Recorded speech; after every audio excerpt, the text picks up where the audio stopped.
Chapter 1432. Xue Wuyin was unruffled as he stared back at him calmly. Yu Qianquan breathed in rapidly and said in a low voice, "Ninth uncle only asked this?" Xue Wuyin answered, "Yes. Lord Supreme Cloud only asked this one question. There are too few things in this world that can affect Lord Supreme Cloud. This question is already too much." Yu Qianquan closed his eyes. After a long while he said, "This world was almost conquered by Ninth Uncle with his own strength. Didn't he ask anything about this world?" Xue Wuyin said coldly, "Your Majesty is right. Yutong has Supreme Cloud and the Nine Supremes' help in bringing peace to the world. But how many people in this world still remember Supreme Cloud and the Nine Supremes? What's the point of remembering the heartless people in this world? Is it only to add to one's sadness? Is there anyone in this world who is grateful to Supreme Cloud now?" Yu Qianquan was silent for a moment before he said, "This is my fault."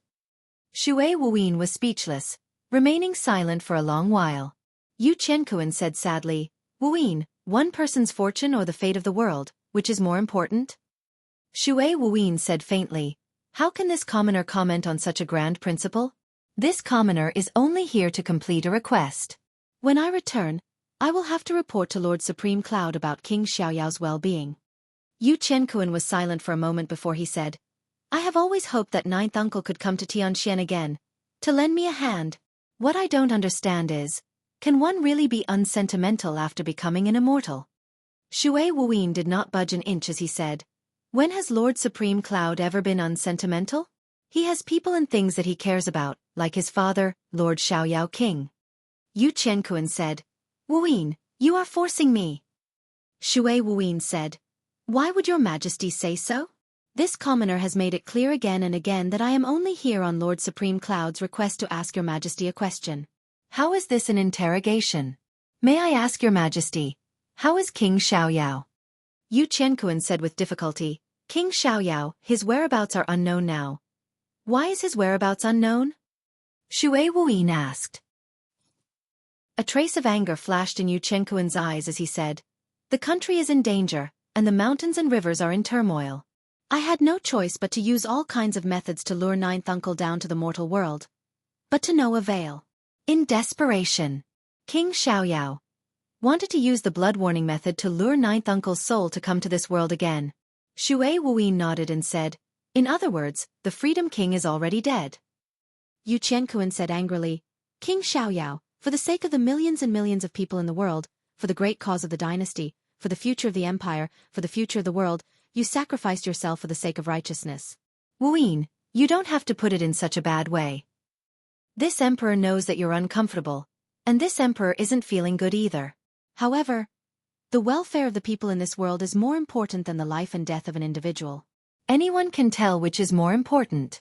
Xue Wuyin replied respectfully, "Yes, your Majesty is right. Your words are clear and logical. I understand them completely. However, His Majesty was mistaken about one thing. King Xiaoyao's life was his life alone. The world that your Majesty speaks of is only your Majesty's world, not the world of the people." Yu Qianquan's expression darkened slightly. Xue Wuyin's words were harsh, but he was not at the point of losing his temper. He even had a thought in his heart that the world was, of course, his world. Was there even a need to say it? "Of course, this emperor will convey your Majesty's reply to Lord Supreme Cloud. However, Lord Supreme Cloud asked if King Xiaoyao was well. I believe the answer he wants is only King Xiaoyao's well-being. If this emperor wishes to answer Lord Supreme Cloud, I will only answer whether King Xiaoyao is well or not. I won't answer anything else, such as the cause of his death." Xue Wuyin said, "Perhaps your Majesty doesn't know this, but this emperor and Lord Supreme Cloud's communication is limited in words. I can only send 6 words at a time. Just like what your Majesty has said, 6 words are obviously not enough to finish." "6 words?" Yu Qianquan frowned when he heard the answer. Could it be that Ninth Uncle really didn't come down? If that's the case, how does Wuyin plan to report this? "Of course I'll report it as it is.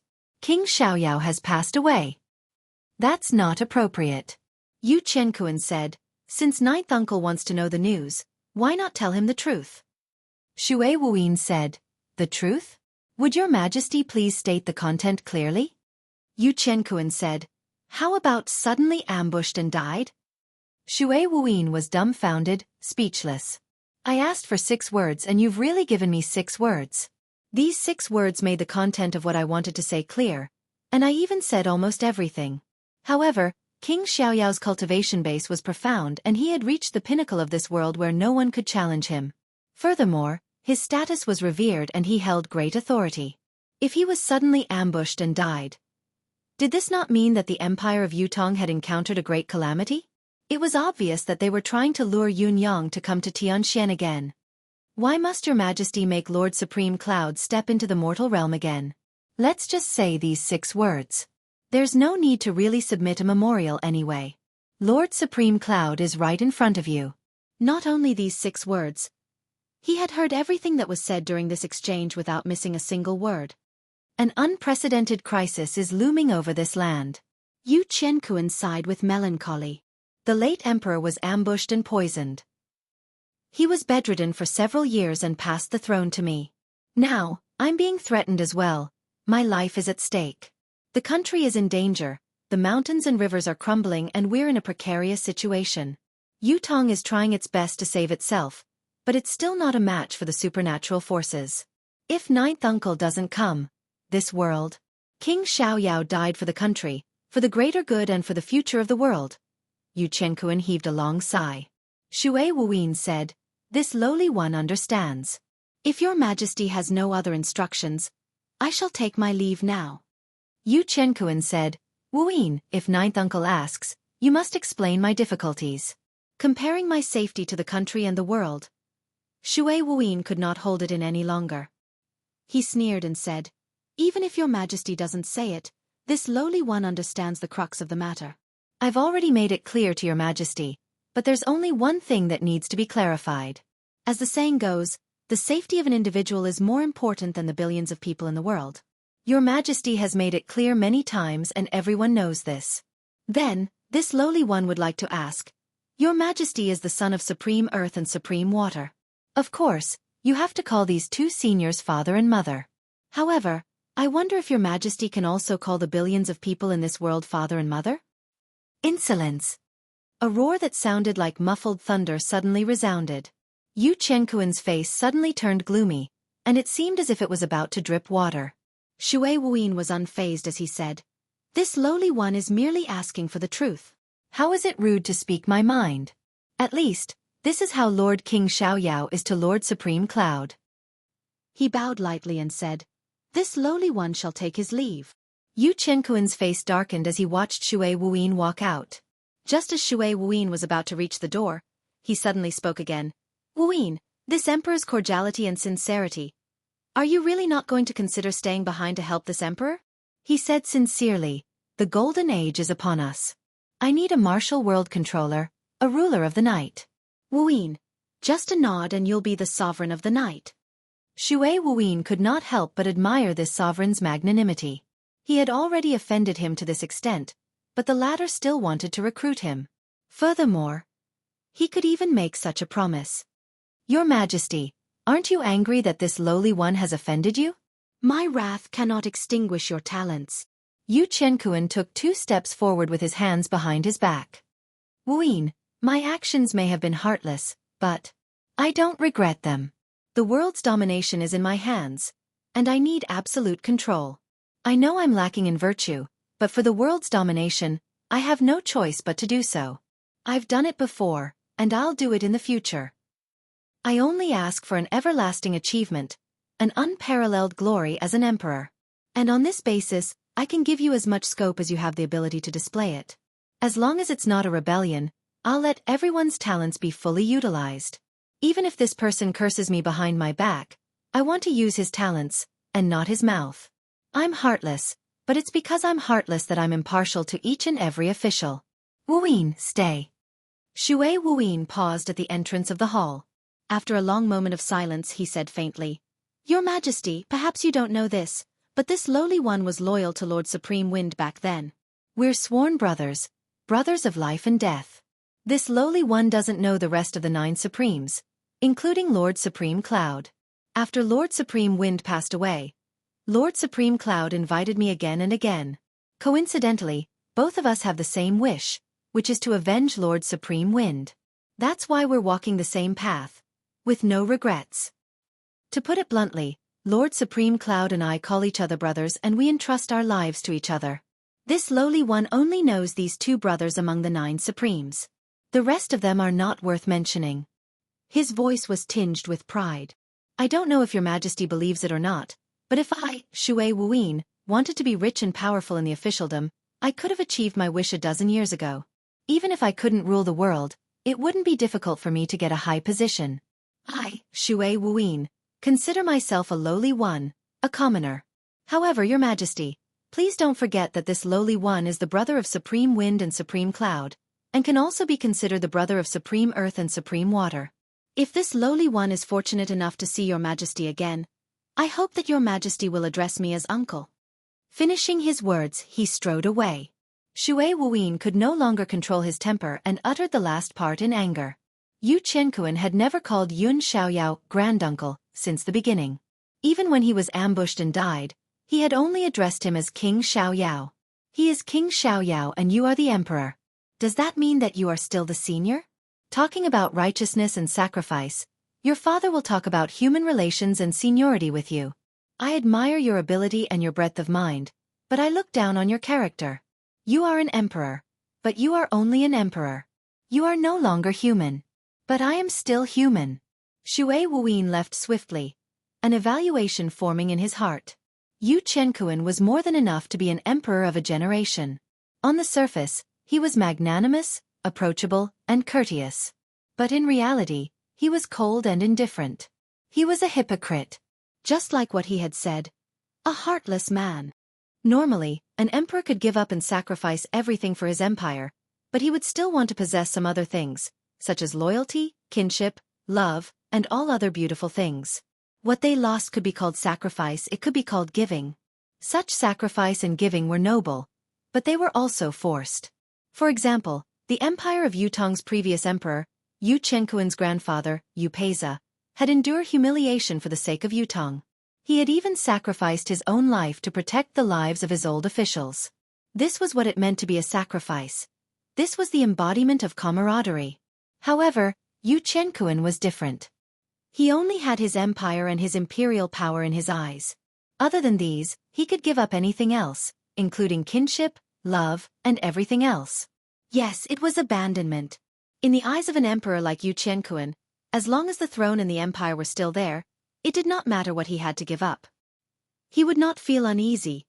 He would not feel heartache, and he would not be reluctant to let go. In Yu Peiza's eyes, a minister needed to be capable, virtuous, and loyal. If this minister committed a grave mistake, even if it was a capital offense, he would find a way to let him off the hook and let him live. After all, this official had contributed to Yutong for a significant portion of his life. He would be rewarded for his contributions and punished for his crimes, but there was still room for mercy. In Yu Qianquan's eyes, an official only needed to be capable. It did not matter whether his character was good or bad. Once an official had committed a grave mistake, he would execute him without hesitation. He would not hesitate in the slightest just because this minister had once made great contributions to the empire. You've done a great deed. I'll reward you handsomely. You've committed a grave mistake. I'll punish you heavily. There was no such thing as atoning for a crime with a great deed. In short, he was a person without compassion. This was a fundamental difference, a difference in essence. If Xue Wuyin could see this, so could Yun Yang. Xue Wuyin did not follow anyone on his way back. It seemed like this selfish emperor had not given up on his intention to recruit Xue Wuyin. He was very clear that even though he had obtained the name list, it was still impossible for him to command and control these people, unless he killed all of them. However, it was obviously impossible to kill all of them. As long as one of these people died, the rest would vanish from this world in an instant. This was the power of the 9 heavens dictum. It was because of this reason that he urgently needed Xue Wuyin to continue controlling the 9 Supreme's forces. It was only until the day when he had nurtured another person who could replace Xue Wuyin that he would dispose of Xue Wuyin mercilessly. Before that, no matter what Xue Wuyin's attitude was, he would keep him around. He would even pretend to be lofty, approachable, and harmless. Yu Qianquan, who was in the palace, was reflecting as well. I'm very curious. When Xue Wuyin first came in, during the initial interaction, I could clearly feel that he admired me. What was it that made him suddenly change this admiration into another emotion? Resentment, even anger. Yu Qianquan thought carefully about every word he had said. Grey Fog emerged and said, "Indeed, there was a problem with what your majesty said later, but this old man didn't know which one it was. Up until the words Wuyin, I believe you, stay and help me." Xue Wuin's admiration was still there. However, from this sentence onwards, Xue Wuyin changed the topic and his attitude took a sudden turn for the worse, out of control. Yu Qianquan recalled, "Is there a problem with this sentence?" Grey Fog was perplexed as well. Logically speaking, when a monarch or an emperor said this to his subjects, what he should get the most was the loyalty and wholehearted support from them. But what about Xue Wuyin? Just because he felt that he was the brother of Supreme Wind and Cloud, he deserved the honor of being an emperor's elder? I think I know. A cold glint flashed across Yu Qianquan's eyes. What? Grey Fog was still puzzled. Yu Qianquan did not explain further but changed the topic. Elder Qiao, what do you think Xue Wuyin is here today? Has my ninth uncle returned or not? Grey Fog was equally hesitant about this question. It was difficult to answer.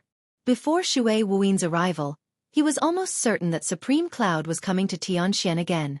Now, however, after Xue Wuin's arrival, the situation that should have been clear was abnormally shrouded in confusion once again. Especially those 6 words of agreement. It was too harsh.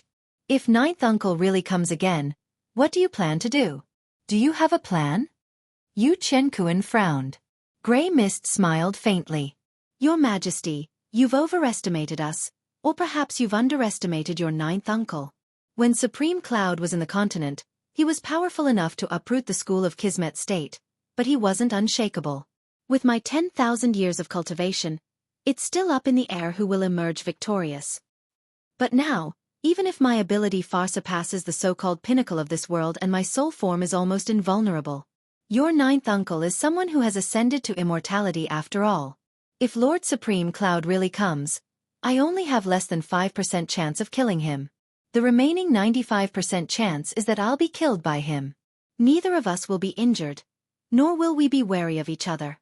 Grey Fog sighed. He had thought about this countless times, so he was not lying. That was what he thought. Although his confidence was pitifully small, he still had that little bit of confidence. Yu Qianquan frowned. King Xiaoyao is really dead? Absolutely, Grey Fog replied. Lin Yunlong and the rest have been dealt with as well. Yu Qianquan heaved a sigh of relief, his gaze complicated. Grey Fog asked, Your Majesty, do you regret it? Yu Qianquan was silent for a long time before he said, I've just thrown away the bow after the birds have been killed. There's nothing that can't be sacrificed for the sake of world domination. Some human kinship has only disturbed the source of one's state of mind. What I'm looking forward to now is the battle between you and ninth uncle.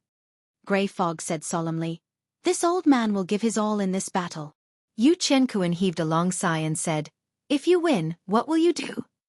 Nothing much. With Supreme Cloud gone, the world will be plunged into chaos once more. I'll continue to stand by your Majesty's side and help you conquer the world once more. My ability far surpasses the 9 Supremes of the past. Your Majesty won't doubt this, will you? Yu Qianquan nodded slowly. What if you fail? If this old man fails, of course, I'll be annihilated by Lord Supreme Cloud. Grey Fog chuckled bitterly. What else would I want to do? I don't believe you. With old Qin's foresight, how could he not have a backup plan? That's why I'll be looking forward to your next appearance. Yu Qianquan smiled faintly. I just don't know if my ninth uncle will really descend to the mortal realm and what level his ability has reached. Actually, it's very easy to test whether Supreme Cloud has descended or not, Grey Fog said. As long as you drag Mei Wenjian to the execution ground to be beheaded, we'll know whether Supreme Cloud has come or not. Not bad, that's a good idea. Yu Qianquan seemed to be deep in thought. After Yun Xiaoyao left the residence, Lao Mei was temporarily immobilized by Yun Xiaoyao.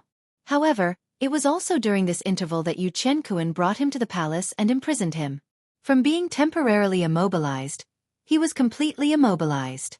To Yu Qianquan, sacrificing Lao Mei. A mere butler of the prince's mansion was nothing. If Supreme Cloud returned, he would naturally rescue him. However, if Supreme Cloud did not return, then Lao Mei's death was nothing. Grey Fog felt a little sorry for Yu Qianquan. Your Majesty. You're really decisive. This old man has lived in this world for tens of thousands of years and experienced many dynasties, but there are few who are as decisive as your Majesty. If your ninth uncle really returns, it's hard to imagine what he'll do to you. Yu Qianquan said thoughtfully, at most, he'll just beat me up, or perhaps there will be other punishments. But no matter what, ninth uncle won't kill me. I'm very sure of this. Grey Fog chuckled coldly. That might not be the case. Yu Qianquan said faintly, I may be a little ruthless, but since I've been in charge, the wealth of the world has quadrupled in these few years.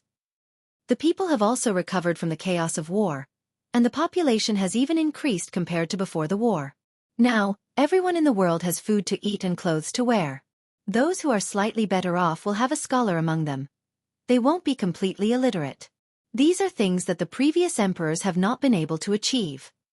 Yu Qianquan said, I know that I may have failed as a person, but I think that I'm still qualified to be an emperor.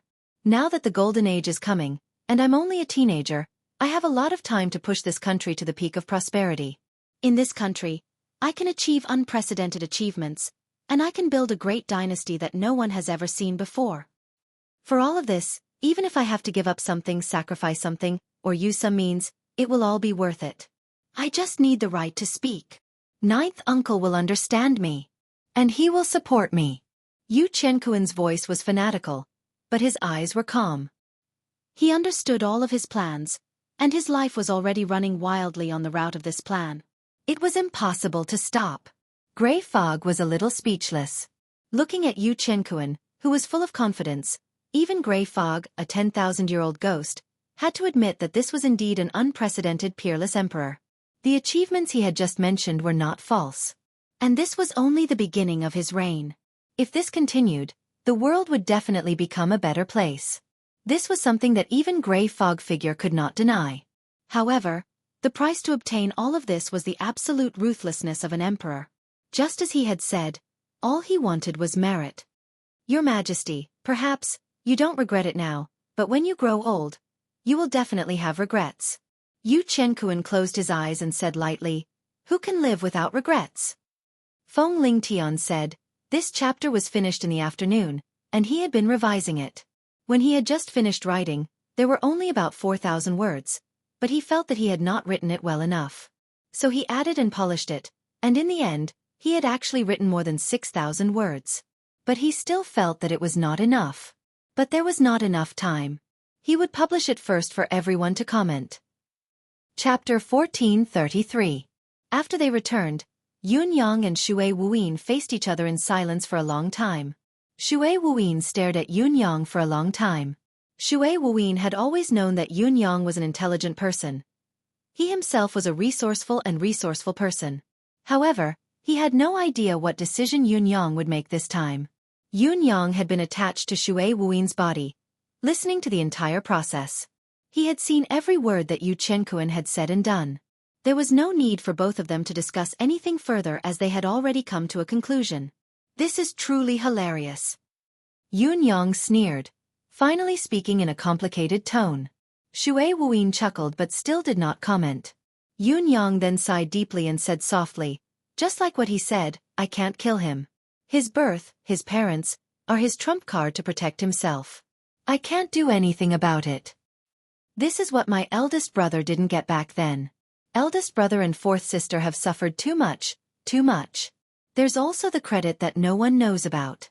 Now, all of this is what I deserve as their son. But I still feel sad. It's an exhaustion that seeps deep into my bones. It's not worth it.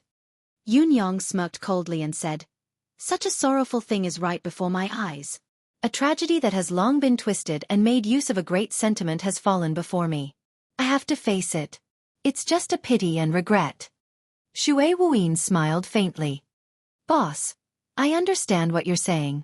If this child were Brother Feng's son, I'm afraid I would feel the same as you. However, boss, you can't deny that perhaps His Majesty the old Emperor would like to see an heir like this. To him, this situation may not be pleasant, but he won't necessarily be disappointed either. After all, to an emperor, someone like Yu Qianquan is perfect, even exceeding the old emperor's expectations for the empire's heir. Boss, you want him to be a loyal and affectionate emperor, but that may not be good. Yun Yang chuckled and said bitterly, "It's a pity that we don't know what the old emperor is thinking anymore. Perhaps what you said makes sense, but I still feel sad and heartache. It's not about that child, but about eldest brother and fourth sister." Yun Yang paused and said, "Today's meeting, in addition to the confession of the man in black soul, is enough to connect the dots between the beginning and the end of this period of time. Most probably, the founders of the School of Kismet State were unwilling to see their 10,000 years of planning go down the drain. After confirming that I've ascended to the upper realm, they seized the opportunity to take control of the palace. They knew very well that the old emperor wasn't an easy character to deal with. He was an old emperor who had been immersed in scheming his entire life. How could he be manipulated and controlled by them?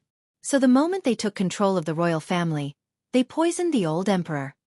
Although the poison didn't affect the emperor's reputation, he could still linger on with his last breath, but he no longer had the energy to pay attention to national affairs. If this went on, Yutong's power was bound to decline. Unexpectedly, the old emperor was a decisive man, a man who could be cruel to himself. Knowing that he was poisoned and that his days were numbered, knowing that the School of Kismet State's methods were beyond the realm of this world's ability and no one could deal with them, he painstakingly came up with a countermeasure to allow Yu Qianquan to ascend to the throne of the crown prince and exercise the power of regent. On the surface, he looked like he was trapped by the poison, unable to do anything. He was only cooperating with the School of Kismet State's actions and lingering on with his last breath, but in reality, he had many actions to protect the old officials and leave them for the future. The School of Kismet State wanted to lure me down and kill me, but the old emperor hoped that I would come down to clean up the mess. From this point, both parties had the same goal. So, the destruction of the worshippers and the tainting of the 9 supremes went smoothly. It was also the result of both parties' compromise. No, the School of Kismet State might be happy to have so many old officials leave Yutong. If they want to recreate a chaotic world and leave a backup plan for themselves, there must only be one voice in the imperial court. Also, if they can't destroy me, they can only choose to lie low for now, but the pace of recreating a chaotic world won't stop. Their ultimate goal is to unify the world and obtain providence. If Yutong is always filled with talents and the continent's famous officials and generals are gathered in one hall, even if there's any chaos, it'll be nothing more than a flip of the hand. Therefore, it's inevitable that the old officials will no longer return to the imperial court. If these people aren't destroyed, the chaotic world will only be a joke. Even if a pig sits on the throne, as long as he doesn't touch these capable officials, these people will be able to protect this empire like an iron bucket, much less a capable emperor. Therefore, these people must die. Just because of this, the old emperor has made his arrangements. He's dictated everything, no longer listening to anyone's opinions and suggestions, intentionally ignoring everyone's dissatisfaction and grievances. The resignation of the Shangguan family of generals is only a start. The chilling act of deposing the Shangguan family of generals, who have shed their blood for Yutong, can only be carried out smoothly. Perhaps. Old Mistress Shangguan's resignation was instigated by the old emperor. This is a start. If the Shangguan family of generals is like this, what about the others? I think the old emperor must have been doing other things during that period of time. Not everyone can be chilled. Only those who think they've made great contributions to the country can feel such a chill. Those who sit in their positions without doing anything will never feel chilled. Therefore, the Shangguan family of generals' resignation triggered a chain reaction. Qiu Jianhan and the others retreated at the beginning only to see the emperor's reaction. However, the emperor didn't say anything and approved the memorial immediately. They had no choice but to leave. The old emperor used this method to save these officials who were supposed to be killed by the School of Kismet State. From the imperial court, he retreated to the martial world. As for the School of Kismet State, the reason they didn't adopt a targeted strategy to hunt down the old officials who had left the imperial court was because they were afraid that the old emperor would fight to the death. Once the current situation was reversed, the repercussions would only be longer. Whether the old officials existed or not was a matter of time to them. That's why the old emperor's arrangements for the old officials were so smooth. The School of Kismet State didn't know that all of this was a bet. If I could come back in time, the old officials who had left the imperial court would return immediately and Yutong's stability could be ensured. Otherwise, everything would turn to dust. What more could I say? I have to say that the old emperor's initial intention was good. It's a pity that this plan was entrusted to the wrong person. Xueqi said with a smile, that's right. The old emperor's plan was already the best solution when he had no other choice. If Yu Qianquan had gone according to his plan, Yutong would still be Yutong, with a long life to come. However, no matter how the old emperor calculated, he still neglected one thing. Yu Qianquan was still the emperor. He had his own ambitions and plans. The human heart was treacherous. Even if he was close to his grandson, he still couldn't resist the desire for power in the face of the nation's crisis. Yu Qianquan went with the flow and swept those old officials out of the imperial court according to the old emperor's plan, but he didn't intend to summon them back. One of them came back and the other didn't. That was the fundamental change. For an emperor, the previous subordinates and the previous empire are all other people's. Even if it is passed down from the ancestors, it is not his own. Only the things that he controls, the lands that he controls, are truly his own. Only then will there be no restraints, and only then can he do as he pleases. With these old officials in the imperial court, he'll always be a young emperor. Besides, he has to give face to these people. Unknowingly, there will be too many restraints on what he wants to do. Now that these people are gone, he's the emperor. The word young has been removed. That's why he took advantage of the situation and went with the flow, causing the situation to evolve to the state it is today. He's even working with the school of Kismet state now, wanting to build a millennium-long hegemony of his own, a legend of an emperor. Xueqi's analysis of Yu Qianquan's mentality was meticulous and meticulous. I think he must have used some way to confirm that the school of Kismet state can only obtain fortune through him. In that case, he's not in danger.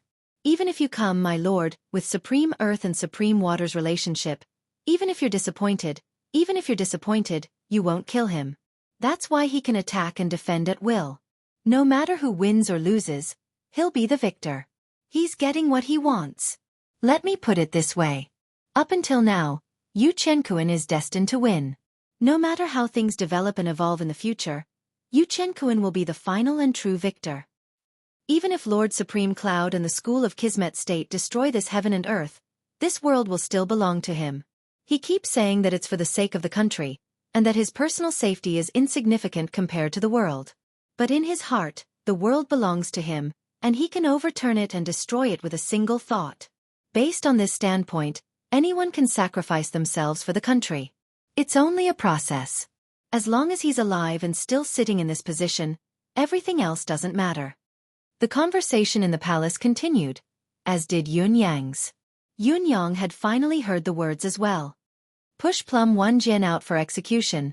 Lure Supreme Cloud out. Crack! Yun Yang clenched the armrest of the armchair he was sitting on and crushed it into pieces. The conversation in the palace continued. When the gray fog was about to leave, Yu Qianquan said faintly, Elder Qin, from tomorrow onwards, Zhang Yuanquan doesn't have to teach me any more. The gray fog asked, Does your majesty find that old man a little annoying? Yu Qianquan replied faintly, I wouldn't call it annoying. I just feel that Elder Qin can already teach me. Why do I need to use another identity? He continued, What's more, I'm used to having Elder Qin by my side. It makes me even more cautious. Coming with that head, it makes me feel like I'm being treated like a fool. The gray fog chuckled dryly. As your majesty wishes. So your majesty is perceptive enough to know that Zhang Yuanquan is a part of this old man's soul.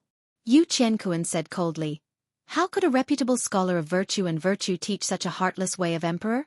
What's more, a corresponding incident happened here right after he started teaching, as if to specifically verify the teaching results. If it's a coincidence, once is already too many. How could it not be clear after a few times? The gray fog chuckled bitterly, a hint of dread appearing in his eyes as he said, Your Majesty, this old man guarantees that as long as this old man's wish is fulfilled, I'll leave immediately. The school of Kismet state will be completely under your Majesty's control, becoming a sharp sword under your Majesty's command. Heavens shall bear witness and dare not go against the vow. The thunderclap came crashing down, signaling the vow's establishment.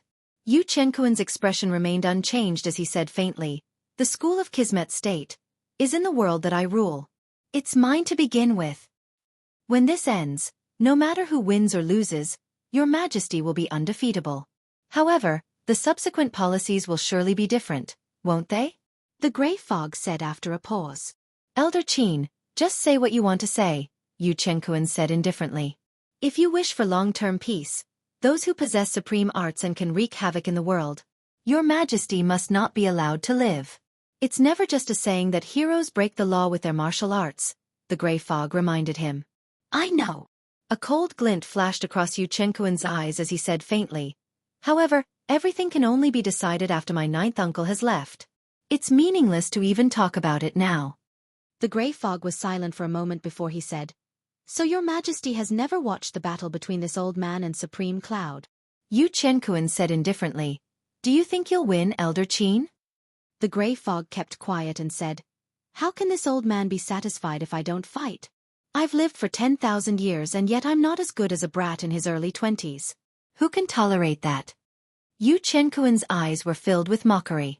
To him, this old fart was only a tool that had coincidentally appeared to help him seize power at the right time. Now, this old fart's usefulness had actually been exhausted. If he died, so be it. However, the legacy of the School of Kismet State would form an exclusive force for him in the future. It would be useful for spying on intelligence and monitoring the officials. In addition, it would be even better if he could take over all the forces belonging to the Nine Heavens Dictum. The forces of the martial world would also be under his control. Only then would he be able to truly rule over the world. As for the old fart before him, he must not be allowed to live. So what if he had sworn an oath to heaven? It was better to destroy an existence that was too powerful as soon as possible.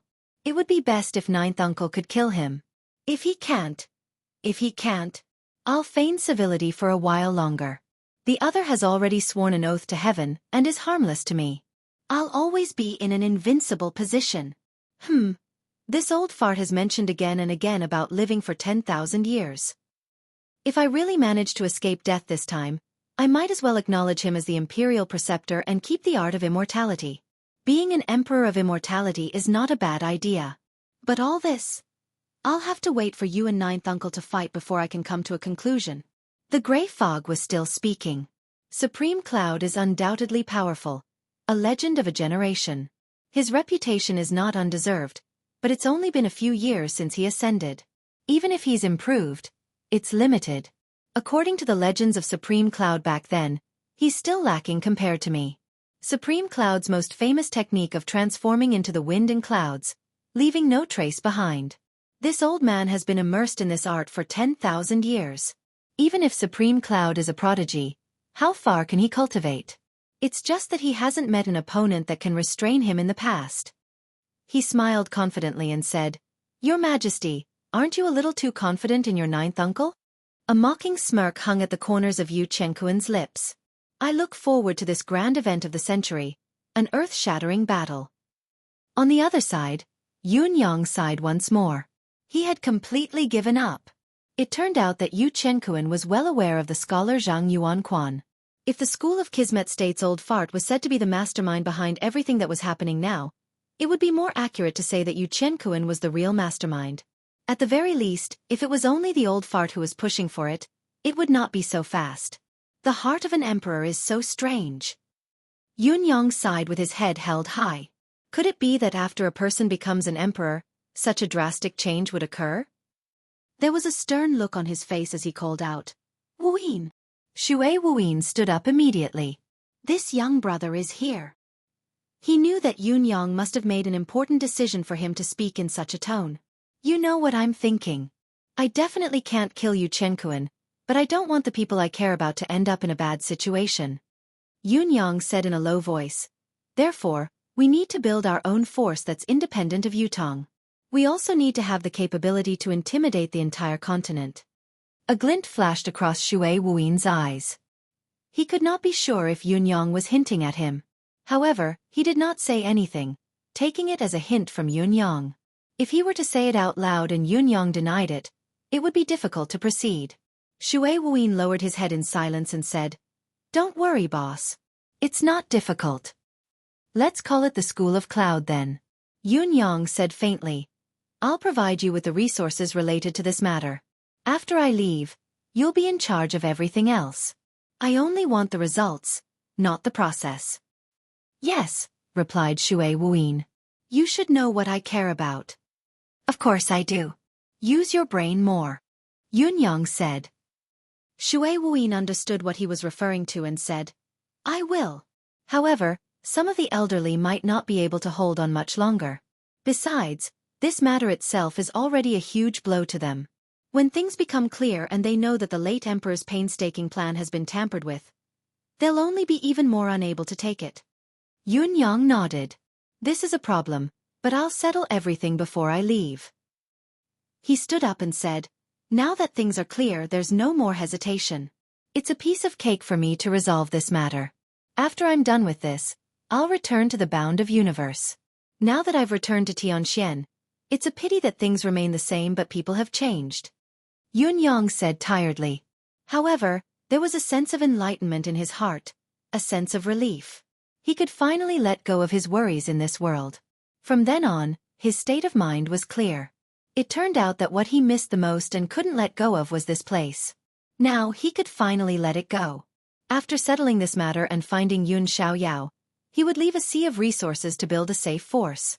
After settling Qiu Jianhan, the Shangguan family of generals and the rest, there would be nothing else worth worrying about. Including Yu Qianquan. They would never enter his heart again. With Xueqi around, Yu Qianquan could be kept in check. Once the thought came to him, he felt a sudden sense of relief. His cultivation base that had already reached its peak, the barrier of the Saint Realm, had disappeared by more than half. Phew. Yunyang closed his eyes, feeling sentimental. My life. The overall path has been too smooth. However, things in this world don't go as one wishes. Even when one becomes a god or a saint, how can there be no regrets? This is my last journey in Yutong. That's it. How could Xueqi not understand that Yunyang was physically and mentally exhausted from extreme disappointment? He nodded and said, I understand. Yunyang sighed. From the standpoint of an emperor, perhaps it's not wrong, but from my standpoint, I can't accept it. Let this matter be as it is. I can only say that Yutong has produced a relatively qualified emperor, but to me, it's like I've raised a rebellious disciple. My teachings are such a failure. The chill in his heart was indescribable. Let's wait and see. The moment this bastard pushes Lao Mei out to be executed will be the moment everything ends. To Yunyang, finding the gray fog, which was Old Qin himself, was the end of the show. As long as he could capture Old Qin, Yunyang had countless ways to make him summon his clones obediently. Yunyang had endless confidence in this. Even refining it into a soul puppet would be as easy as lifting a finger. However, the one who disappointed him the most was Yu Qianquan. There was regret in his heart, but he had no regrets. Tomorrow's battle will settle the karma. That's right. How can everything go according to one's wishes? I just want to have a clear conscience. This is life. After thinking for a long time, he decided to stop writing. It would be a taboo if he started writing again. Awkward Amp, GT. Chapter 1434. On this day, it was almost noon. Lao Mei's expression was as calm as still water, unruffled as he strode out of the room. Lao Mei was imprisoned in a secret chamber in the palace, not a prison cell, and he was not shackled. Someone came to put the shackles on Lao Mei. Lao Mei's expression was still indifferent. There was nothing strange in his eyes as he allowed the person to do as he pleased. The person then led him to a carriage. The carriage moved slowly and left the palace. Lao Mei closed his eyes in the carriage, his previous composure gone. The scene of the young Emperor Yu Qianquan coming to speak to him last night flashed before his eyes. Lao Mei, who had prided himself on knowing everything, could not help but smile mockingly. Bow greets Grandfather Mei. I don't deserve it. You're too kind, Grandfather Mei. Bow is here to bid farewell to you. Bid farewell? Have I reached the end of my lifespan? Grandfather Mei, you're thinking too much. This is a plan. It's like this. Grandfather Mei, I have no other choice. This is the situation now. If we don't adapt soon, the world will be in turmoil again and chaos will return at any moment. Without Ninth Uncle's reappearance, I have no way to deal with it. Right now, the lives of all the civil and military officials in the imperial court are in someone else's hands. The situation is as bad as it is now. If there's no hope of Ninth Uncle's reappearance, then we can only watch helplessly as the world is plunged into chaos again. Grandfather May, you've been through this. You should know that the world has only been peaceful for a few years. There are many countries that have the intention of restoring the throne, and there are many ambitious people who want to replace me. One wrong move and the people will suffer and the people will fall. However, as long as Ninth Uncle returns to this world, he can conquer the world in Tianxian with a single battle. Grandfather May, I have no choice but to do this. Please understand Bao Er's love for the people. At the end of the day, this old man's life is the straw that draws Lord Supreme Cloud back. A bet? If I had a choice, why would I do something that would hurt my own family and delight my enemy? If Ninth Uncle had returned, he would have saved Grandpa May immediately. However, if I didn't do this, I wouldn't have been able to deal with the current situation. Sigh, Grandpa May, how could I not know that this is the last time I'll see you after I've made my decision? Ninth Uncle has arrived and saved you, but how could he possibly forgive me? He would naturally take you far away. This is indeed the last time I'll see you. Lord Supreme Cloud has come again and saved this old man, never to return to Yutong. While this is the last time I'll see you, if Lord Supreme Cloud doesn't come and this old man dies, it will also be the last time I'll see you, won't it? Grandfather May. If Ninth Uncle doesn't come, then it's fate. Everyone's fate is as such. No one is lucky. You're just a step ahead. If you didn't go to such extremes, how could you have triggered the response from the other world? Lao Mei laughed heartily. Well said. Those who want to achieve great things don't bother with trifles. My execution is just a little trick. Whether or not I can fulfill my long-cherished wish, today will be the last time I see you, kid. Either we go to the ends of the earth or the netherworld. Please understand Bao, Grandfather May. This old man is about to die. You want me to understand you? Whether Grandfather May understands Bao, or not, Bao, still wants to see Grandfather May one last time. Yu Qianquan's face was filled with melancholy. Grandfather May, you're the only one left of my past. Lao Mei lifted his head abruptly. Only one left? I'm the only one left of those who once escorted and protected you? They've left. They won't be coming back anymore. Yu Qianquan said sadly, ever since I ascended the throne as emperor, Bai Yixue and Feng Mafei have brought those people away. Lao Mei frowned and sneered. This old man doesn't believe it. Yu Qianquan sighed. It's true. Lao Mei snorted and said, if Bai Yixue and Feng Mafei wanted to leave, why wouldn't they tell me? Both of them vanished without a word. If it wasn't for your majesty, who else could have erased all the traces? Yu Qianquan stood up. Grandfather May, we shall not meet again after today's farewell. Please take care. Lao Mei laughed out loud again. Silence ensued. Even now, as he sat in the carriage heading to the execution ground, Lao Mei could not help but chuckle inwardly when he recalled their meeting yesterday. How hypocritical, how pretentious. You've ordered me to be executed and beheaded in public, yet you've told me to take care of myself. Sitting in the carriage, Lao Mei chuckled coldly. Bow, oh bow. If Lord Supreme Cloud had known that you'd become like this, I wonder if he would have brought you back to Yutong. I've always heard that the Imperial Palace is the biggest dye vat in the world. Today, I've finally witnessed that it's true. Even a pure heart can't withstand the corrosion of this dye vat. Ha ha. Lao Mei sneered as if there was no one else around him on the way to the execution ground. At this moment, the execution ground was already crowded with people. Mei Wanjian, the steward of the residence of King Yun, had been beheaded. Mei Wanjian had colluded with evil to frame King Yun, causing the latter's whereabouts to be unknown and his fate unknown. His crimes were heinous and he was to be executed at noon. Countless people heard the news and flocked over to watch the execution. An evil slave betrayed his master. He should be killed and his bones crushed. It's unforgivable. He's wicked and insane. One look at his ugly face and you can tell he's not a good person. Kill him. Kill him. The echoing voices of the crowd grew louder and louder. Lao Mei, who was tied up, had his eyes closed as he stood upright on the execution platform. He did not have to open his eyes to confirm, for he could sense that the sun in the sky was slowly moving towards noon with his warrior's sense of touch. It was already noon. There were still 3/4 of time left before the execution. Perhaps, This would be the last 3/4 of time he had left in this world. Around him, there was a sea of people, their voices boisterous. It was as if everyone was filled with righteous indignation, shouting at the top of their lungs to denounce him for betraying His Highness and framing him as an unjust person. Everyone seemed to be overwhelmed with grief and indignation. This was what it meant to be condemned by the masses. However, Lao Mei did not feel sad, nor did he feel fear. Instead, he only wanted to laugh out loud. Do you know who King Yun is? Do you know King Yun? Do you know the cause and effect of all this? Imperial edict? Ha ha ha, King Yun, that's my eldest brother. My eldest brother and I have been risking our lives together since we were young, roaming the world, leading thousands of soldiers and killing our enemies in a flash. This old man has gone through the brink of death for my eldest brother. My eldest brother was willing to sacrifice his life for me. In the midst of thousands of soldiers and horses, we charged back and forth. In front of Yutong's gates, we fought a bloody battle. Now, I've actually become a traitor and murderer who betrayed my eldest brother. How laughable. How pathetic.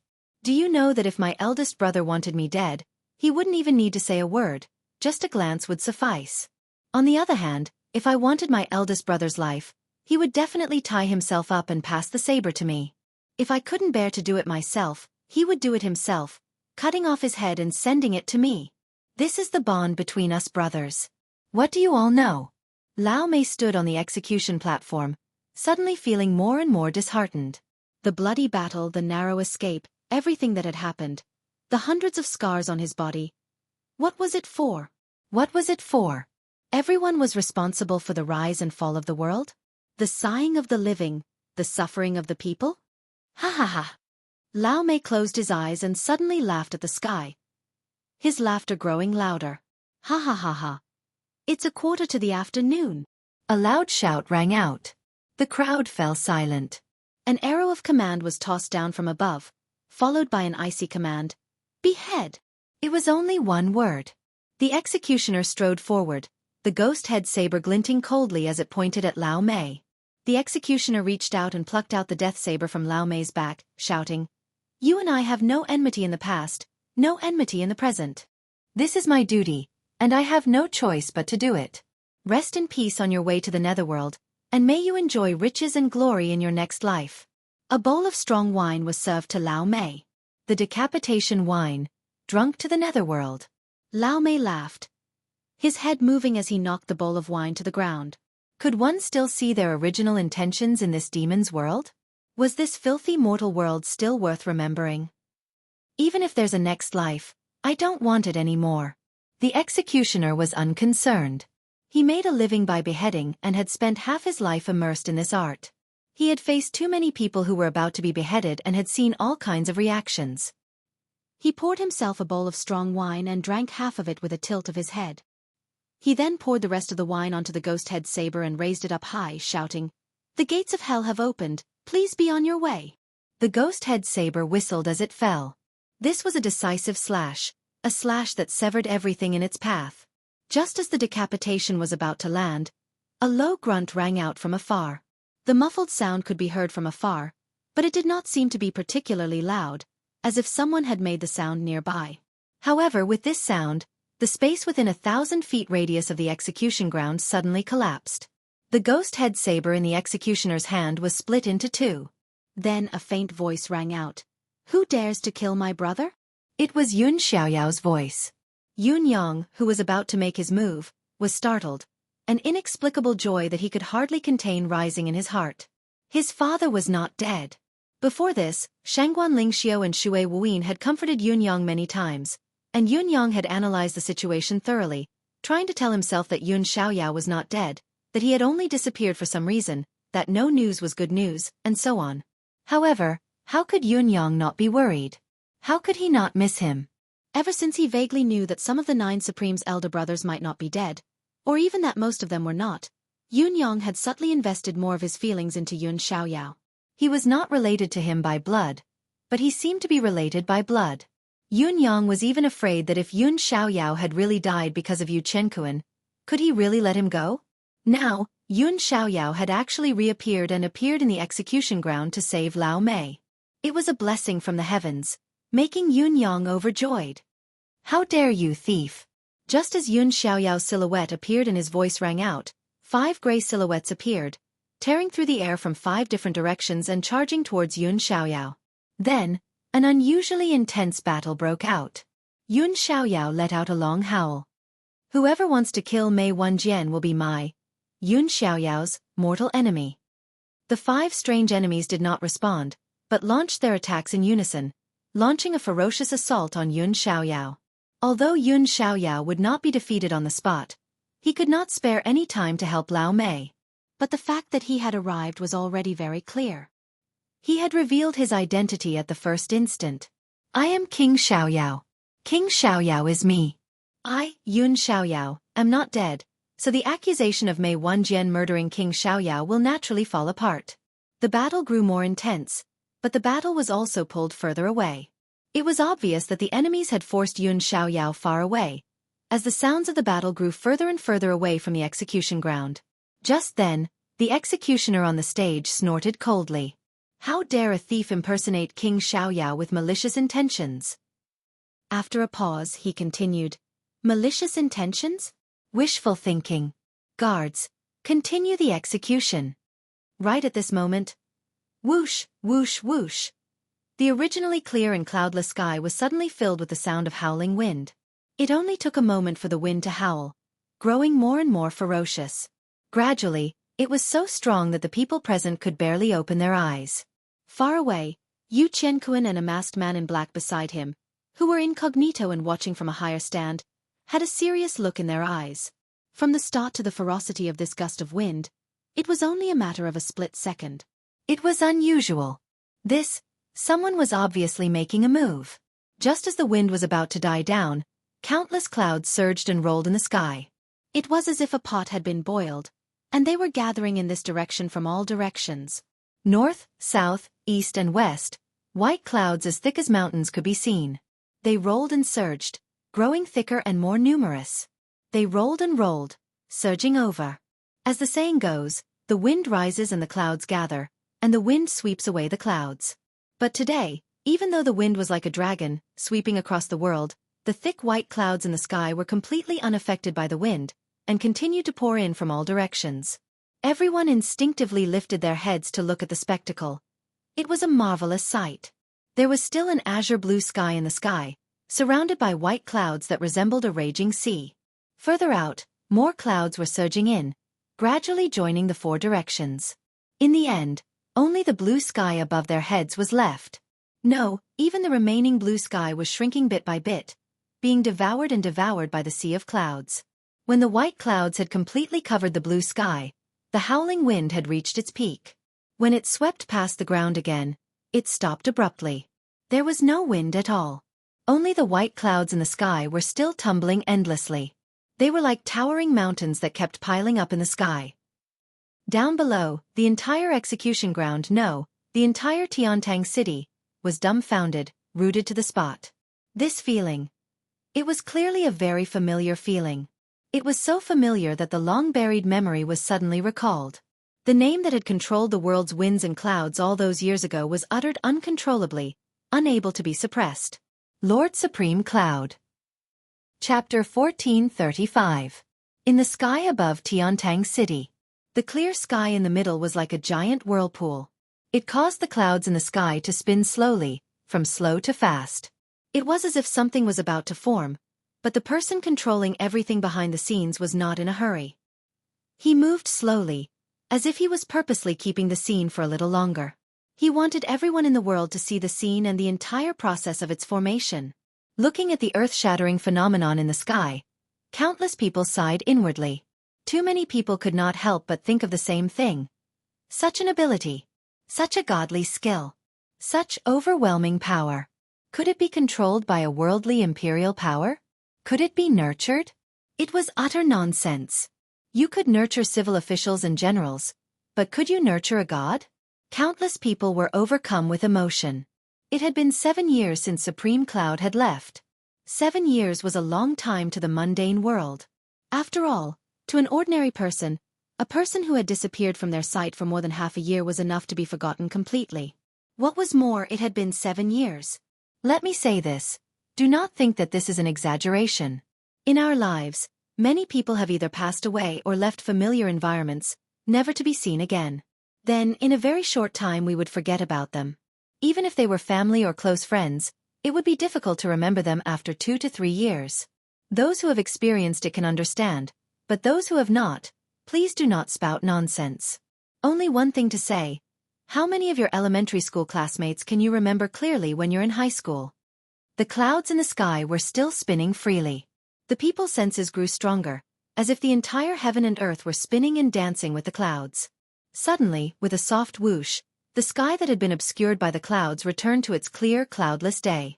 All the clouds in the sky, the clouds that were as big as mountains, had disappeared without a trace. While the traces of the clouds were gone, the boundless cloud chi had condensed into a human silhouette. The silhouette was clad in fluttering purple robes, his face handsome and valiant. However, the sole of his foot that stood in the air was almost the size of 2 city gates. Even from thousands of miles away, the giant's face could still be seen clearly. For a time, everyone went silent like cicadas in the winter, and they didn't even dare to breathe loudly. Everyone recalled how they had slandered and tarnished Supreme Cloud during this period of time. The giant in the sky sighed softly and said leisurely, "It's been a long time since I've returned.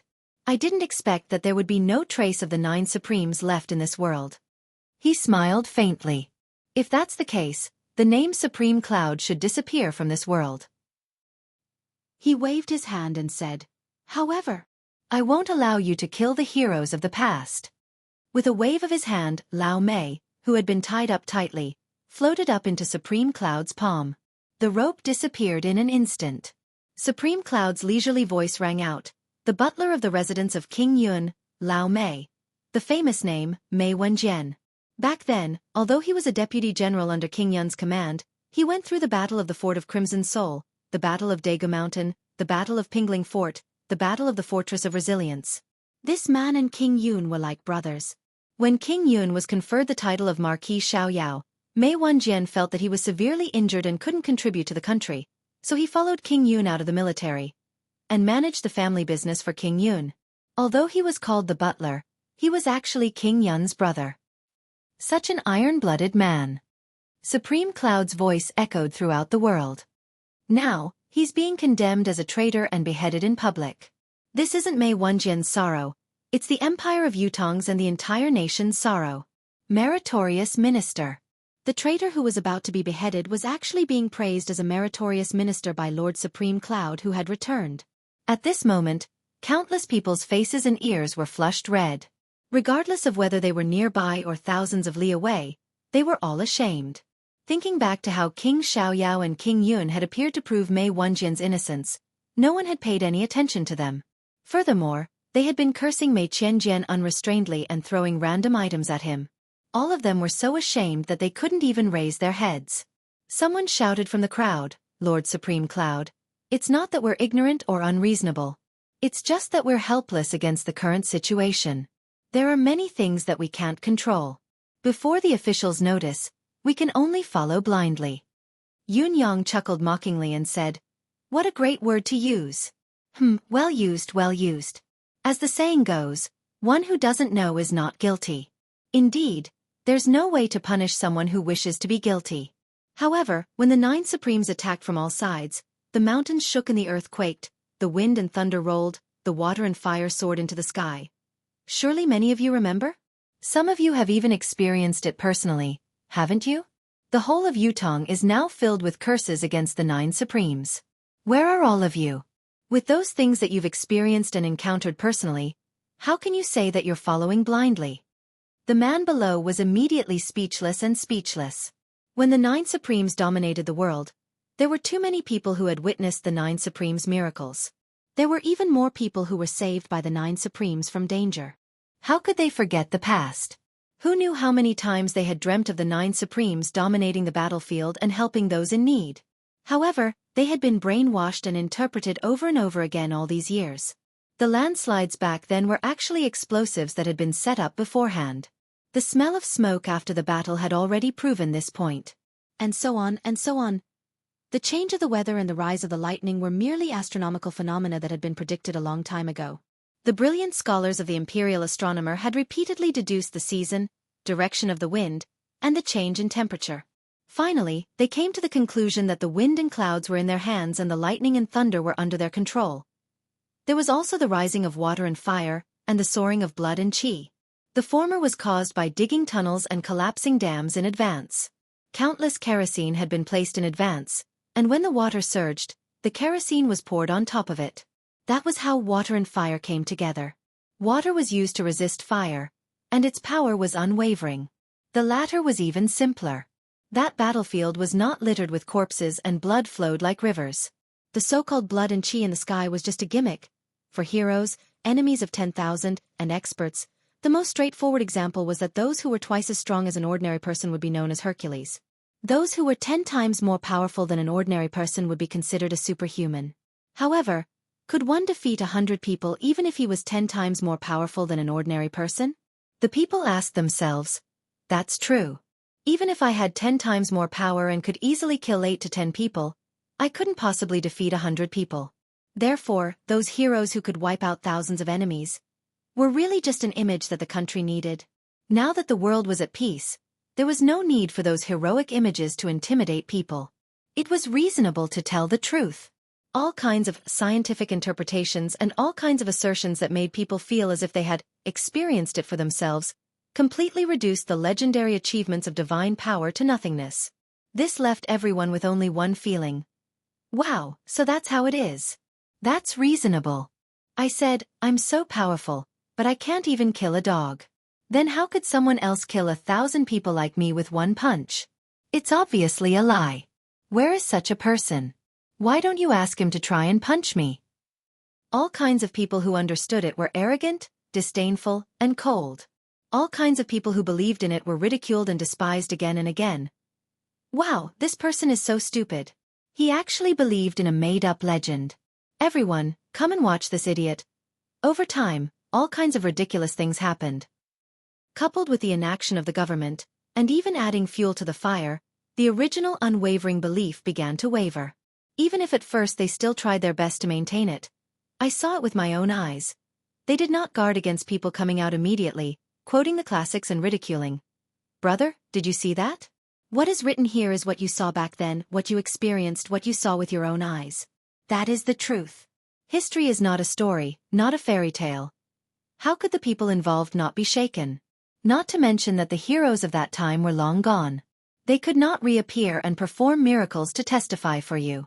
Therefore, this kind of argument became more and more popular, until the heroic deeds were completely erased, the truth was completely distorted, and all the achievements were buried. In the end, the people rejoiced. We found the truth again, and confirmed history.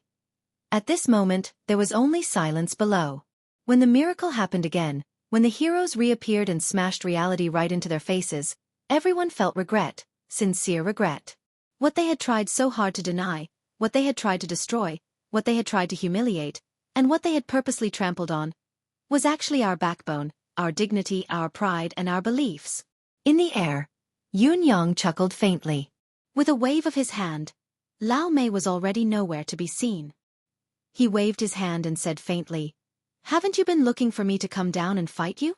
Why do you have to hide? Let's end this quickly." Ever since Yun Yang appeared, the shadow formed by the gray fog beside Xueqi had wanted to escape, but for some reason, he could not budge an inch. Right now, he was already regretting his actions to the extreme. He had long predicted Yun Yang's capabilities, even thinking that he had overestimated Yun Yang's ability level as much as possible.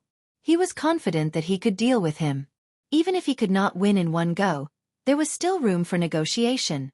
Who would have thought that Supreme Cloud had only ascended for a few years, but his ability had improved by leaps and bounds. This was no longer a matter of disparity, but a matter of not being able to see it. Up until now, it seemed that the other party was only manipulating the wind and clouds in the air, dominating the heaven and earth. Xueqi did not feel anything out of the ordinary, but he could no longer move. His spiritual energy wanted to dissipate, and he could not even self-destruct. The so-called earth-shattering battle, a battle between a dragon and a tiger, was only a one-sided fantasy, a foolish dream. It turned out that he was the biggest joke in the world. It was like an ant holding a straw stick and saying to a giant dragon, "I want to fight you." The most explosive point of this joke was that the giant dragon had accepted the challenge. It had moved. It had moved against the ant. What kind of F***CK was this? Yu Qianquan stood where he was, turned into a statue.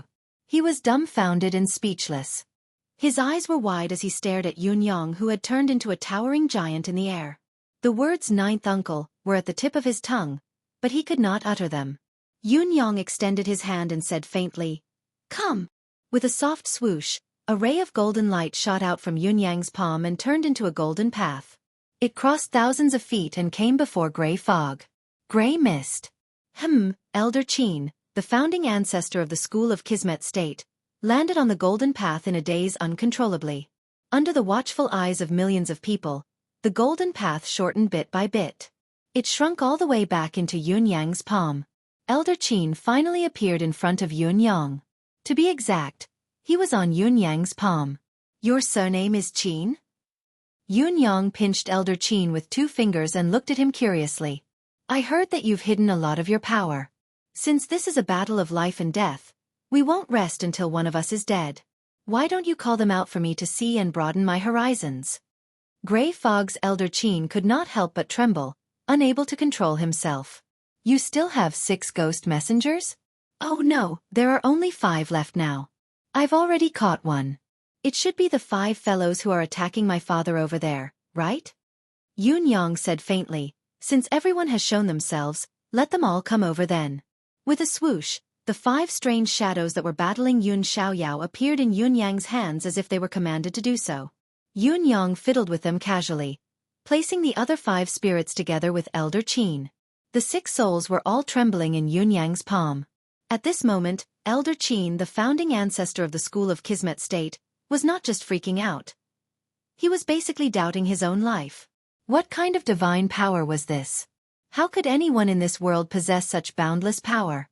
As for the humiliation of being manipulated in the palm of someone else's hand in front of millions of people, he did not even take it to heart.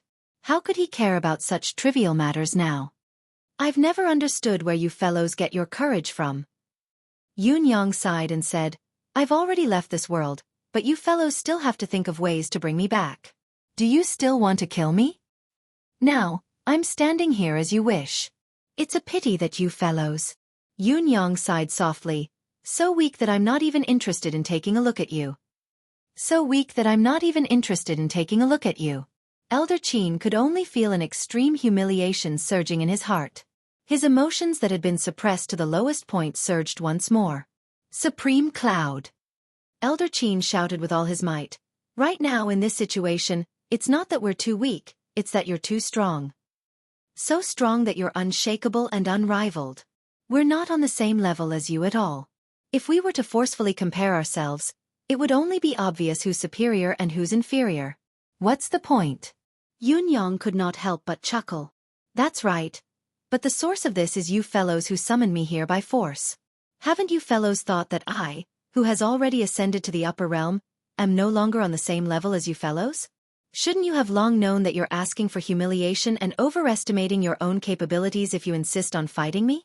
Now you're bringing this up again. What's there to talk about?" Elder Qin was at a loss for words. Yes, why did they summon him? Why did they summon this formidable foe who had already ascended to the upper realm and was not on the same level as them? Was everything that was happening before his eyes a suicidal act that hastened his own defeat? At this moment, the regret in his heart was indescribable. Why did they provoke him? Why? He was filled with remorse and wished he could turn back. Yes, as long as Supreme Cloud was killed or defeated, the myth of the 9 Supremes that Supreme Cloud had created would be completely crushed. Then, the providence that Supreme Cloud had used to unify the world could be snatched away through an arcane technique. This was the truth, and it was also a benefit. But, how could they kill him? The ant wanted to kill the dinosaur. How could they fight it head-on? Why did he not lay low for a little longer? He had waited for centuries, millennia, and tens of thousands of years. What was the point of waiting a little longer? If he waited for a long time, so long that he had forgotten about this world, when he came out again, would everything not be in his hands? Why was he so eager to succeed? He knew that he was facing someone who had ascended to the upper realm. How could it be so easy to snatch it away? Why was he so eager? The legendary Lord of Heaven still possessed the providence to create a world. Why did he not snatch it away? In this world, although daring to think about it meant that he was halfway to success, one could still fall short of success at the last step, let alone a mayfly trying to shake a tree or a frog in a well peeking at the sky. My cloned soul isn't nearby. It's scattered all over this continent. It's everywhere. Everywhere. Lord Supreme Cloud has defeated me today. But when it comes to defeating me... Before Elder Qin could finish his words, he heard Supreme Cloud's faint chuckle. Defeat you? When did I defeat you? If I were to say the word defeat, doesn't that mean I'm treating you as an opponent? Do you think it's more glorious for you to say this? Although Elder Qin was in the form of a soul, he almost spat out a mouthful of blood. Yes, when did he defeat you? As the saying went, a horse does not know how long its face is, a bull does not bend its horns, and a man does not know his own strength. Below him, guffaws of laughter could be heard. Yun Yang waved his hand and beams of dark light emerged from the bodies of many people from all directions. They were like rivers flowing into the sea, rushing towards Yun Yang like moths to a flame. Streak after streak of streak after streak. You've set up 500 remnant souls in and around Tiantang City. How generous! Yun Yang sighed softly. Wuyin, I have to say that I'm surprised that you didn't expose yourself under such circumstances, but I'm even more satisfied. Xue Wuyin, who was below, smiled faintly. He was supporting Yun Xiaoyao, whom he had seen for a long time. Yun Xiaoyao looked at his son in the sky, his eyes filled with pride and longing. Although he doesn't have my bloodline, this is my son. He'll be my son no matter where he goes. Yun Yang did not destroy the 500 remnant souls right away. Instead, he gathered them together with Elder Qin's soul. Elder Qin's soul expanded visibly. In spite of this, Elder Qin was terrified. Other than the 300 remnant souls that he had placed on the surface, there were another 200 that were in hibernation as backup. Perhaps it was because they were too close or for some other reason, but Yun Yang had managed to plunder all of them. Not a single one was left out. All of them were gathered here. At this moment, he was on the brink of despair. It's about time. We should begin officially. Yun Yang said with a smile. Although there are other ways to find your other remnant souls, it would take too much time. Secondly, I intend to let the people of this world witness the so-called supernatural power. Let's seize this opportunity today. Now, I'll show all of you a more interesting ability. Ghost refining. Before he finished speaking, he pushed out with his palm. Old Man Qin's soul suddenly flew out and stopped in mid-air. Then, a ball of blue flame appeared under his body. Old Qin's soul began to wail miserably within the deep blue flame. It struggled and twisted unceasingly, taking on all kinds of forms. However, it was still unable to escape. I will not yield. Elder Qin cried out in agony. He howled miserably as he was burned by the deep blue flames. He wanted to hold it in and not let out a scream, but he couldn't hold it in at all. It was an excruciating pain that burned his soul. It was not something that could be easily endured. That kind of pain was thousands of times more intense than ordinary physical pain. The blue flame only burned for a moment before it stopped. However, Elder Qin's soul had been burned beyond recognition. It had shrunk visibly. He floated in the air, muttering to himself, I won't speak, I won't yield. That's great. Yun Yang smiled faintly and said, I like unyielding men, they give me the motivation to go on. Don't you ever give in. Then, a ball of energy surged into Elder Qin's soul. Elder Qin was shocked to realize that his soul, which he thought was about to perish, had actually recovered. It had recovered to its peak state. He was full of vigor and energy, in peak condition. However, the serene blue flame started burning again. Everyone in Tiantang City was watching the scene unfold, watching the strange soul being burned by Lord Supreme Cloud as if it was happening right in front of their eyes. The wail seemed to come from his own soul. They watched blankly, watching the soul go from refusing to die to begging for mercy, then repeating the process of being burned and recovered again and again. It was a full 20 times. After 20 times, Elder Qin had recovered once more, but he had completely broken down. I'll confess. I'll confess everything. I'll find them now. Let me die, let my soul be destroyed, let my soul be destroyed. There's no hurry. Yun Yang's voice was warm. You're a man of steel. Why would you be in such a hurry to confess? You're just putting on an act, trying to deceive everyone. Let's take it slow. Why do I think you can at least pull through another 100 times? No! Elder Qin screamed in agony. Let me die! The torment of the soul had kept him in a completely conscious state, unlike ordinary people who could faint if they could not withstand it. However, Elder Qin did not even have the right to faint. He did not even have the right to lose his mind. He was conscious from the beginning to the end. In particular, he would recover to his peak state after each burn, allowing the burning process to be the longest and most complete. Elder Qin realized this clearly, causing him to feel even more hopeless. As long as Supreme Cloud was not willing, he would not die. This kind of torture would continue forever. Now, he did not want anything else but to die. Even if he had to summon all of his clones and hand them over, he would not hesitate. However, this kind of torture was endless, and came one after another. He had already started to beg for mercy from the third burn, but Supreme Cloud was still unwilling to give in even after the 20th burn. Really, I've never seen such an interrogation. Tell me, Yunyong said faintly. Tell me everything, what did you do? Or, do you want to continue being stubborn? Old Qin recovered once more, but his mentality, state, courage, and everything else were shattered. There was no longer any thought of resisting or lying. As long as he could die a quick death, he would do anything. Everything that had happened in the Empire of Yutong during this period of time was clearly revealed to the world through Old Qin's intermittent narration. The millions of people listening below were all dumbfounded. Yu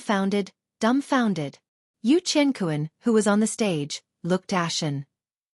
Although Elder Qin did not mention him and even tried to avoid him, the emperor, those who were observant would have thought that without the emperor's permission, how could these decrees be passed on to the world?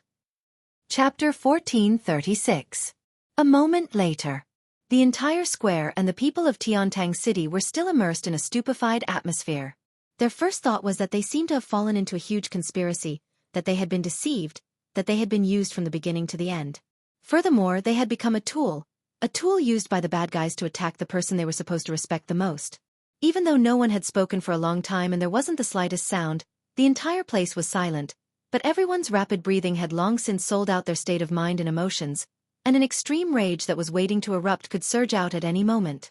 The white clouds in the sky surged once more as the giant formed from the endless clouds was slowly disappearing. Did this mean that Supreme Cloud was about to leave again? After another moment of silence, the millions of people below cried out with tears streaming down their cheeks. Lord Supreme Cloud! Don't go! Lord Supreme Cloud! Millions of people cried out in unison. Their voices were deafening and could be heard hundreds of miles away. However, the giant in the sky was still disappearing, as if it did not hear the voices of the people. Seeing this scene, everyone felt a sudden emptiness in their hearts. They stared blankly at the disappearing giant. All of them could sense that something important was about to leave them forever.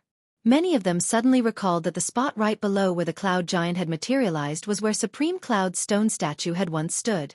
Back then, the 100-foot-tall giant had been smashed into pieces by them, hammer after hammer. Lord Supreme Cloud. We were wrong. Countless people cried, apologizing in sorrow and begging for the giant to stay, but it was useless. The giant was still disappearing. There was no longing, no intention to stay for even a moment longer. At this time a shrill voice rang out. Ninth uncle! The giant in the sky finally stopped, pausing for a moment. The voice cried out again. Ninth uncle, don't go! I'm Bower. Don't go! However, the giant did not stop, finally disappearing without a trace. It did not stop because of the people. With a sudden bang, the cloud giant in the sky disappeared completely. The sky above Tiantang City was clear once more. There was nothing left. The sky was clear and the sun was shining brightly, but everyone was still dazed, unable to speak or move for a long time. On the tall building in the distance, Yu Qianquan's face was already covered in tears, and his majestic aura of a sovereign realm expert had dissipated. In the end, Uncle Jiu still left some face for himself. He indicated to the people that he was held hostage by the monster soul, and that everything was out of his control. It was not his subjective will. However, Uncle Jiu just left like that, without even saying a word to him. What did this mean? Was it that Uncle Joe was so disappointed with him that he had nothing to say? Before this, he had thought that it didn't matter. Uncle Joe wouldn't blame him. Even if he did, he wouldn't kill him, let alone depose him. Apart from that, nothing else mattered. His guess was right. Uncle Joe didn't do anything to him, and he even saved his face. But now that things had developed to this day, and everything had fallen into his control, why did he feel so empty? It was clearly a bright and sunny day, but why did it feel like the world was shrouded in haze? It was an extremely lonely atmosphere that suddenly surged into his heart and was difficult to eliminate. Xueqi stood there in a daze, looking at the sky where the giant had already disappeared. Suddenly, tears surged out of his eyes. He choked again and muttered, "Ninth uncle." It was at this moment that he felt someone approaching him swiftly. The imperial guards around him were still immersed in the previous shock, completely unaware of the presence. Xueqi turned to look and saw that it was Xueqi. He asked weakly, "What are you doing here?" Xueqi said, "Lord Supreme Cloud asked me to bring you a message. Feng Mafei and Bai Yixue, whom you've detained, please release them, Your Majesty." Xueqi's eyes glinted. "All right. Does Ninth Uncle have any other instructions?" Xueqi looked at Xueqi's hopeful gaze and said with a shake of his head, "No." Xueqi's gaze dimmed once more, looking even more dejected than before. "Where is Ninth Uncle now? Is he at the residence of King Yun?" Xueqi said calmly, "The residence of King Yun is gone. It's been turned into ashes by Lord Supreme Cloud himself. There's only a piece of flat land left at the residence of King Yun now. There's not even the slightest bit of ruins left. All traces related to the Yun family name are gone." Xueqi's body swayed, almost falling to the ground. The residence of King Yun had been turned into a piece of flat land, with no traces left? Xueqi said, "It's not just the residence of King Yun. All traces of the 9 supremes in this world, those that once appeared on this continent, no longer exist. Even the temple of the 9 supremes at Tianxian Cliff no longer exists in this world. Tianxian Cliff has been erased from this world by Lord Supreme Cloud." Xueqi took a deep breath and shut his eyes tightly. "This commoner shall take his leave. Where are you going?" "Lord Supreme Cloud has arranged a place for this commoner to stay for the rest of his life.